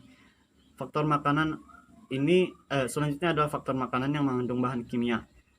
Contoh makanan yang diolah dengan pengasapan, diasamkan, minuman yang mengandung alkohol dan zat pewarna kimia makanan, logam berat seperti merkuri yang sering terdapat pada bahan makanan yang tercemar, misalkan ikan, kerang, dan juga udang, dan juga makanan manis yang diproses secara berlebihan. Virus ini selanjutnya virus yang dicurigai dapat menyebabkan kanker antara lain virus papilloma, virus hepatitis B, dan juga virus HIV. Selanjutnya infeksi yang dapat menyebabkan berkembangnya kanker antara lain infeksi cacing dan juga infeksi bakteri. Contoh dari infeksi cacing adalah cacing Clonorchis sintetis yang dapat menyebabkan kanker pankreas dan juga saluran empedu. Selanjutnya adalah gangguan keseimbangan hormonal. Ada kecenderungan bahwa kelebihan hormon estrogen dan juga kekurangan progesteron menyebabkan meningkatnya risiko kanker payudara, kanker rahim, dan juga kanker leher rahim. Selanjutnya ada faktor kejiwaan dan emosional. Stres berat dalam keadaan yang menimbulkan gangguan emosional dapat menyebabkan sel menjadi hiperaktif dan juga berubah menjadi ganas sehingga menyebabkan kanker. Selanjutnya ada radikal bebas. Radikal bebas adalah suatu atom atau gugus atom atau molekul yang memiliki elektron bebas. Sumber-sumber radikal bebas adalah produk sampingan dan proses metabolisme dan juga racun-racun kimiawi dari makanan, minuman, udara yang terpolusi, dan radiasi sinar ultraviolet dari matahari. Selanjutnya kalian bisa membuka lebih lanjut tugas yang saya berikan. Kita akhiri dengan berdoa dimulai, berdoa selesai. Sekian pembelajaran hari ini, salah kira mohon dimaafkan. Wabillahi taufiq wal hidayah. Wassalamualaikum warahmatullahi wabarakatuh.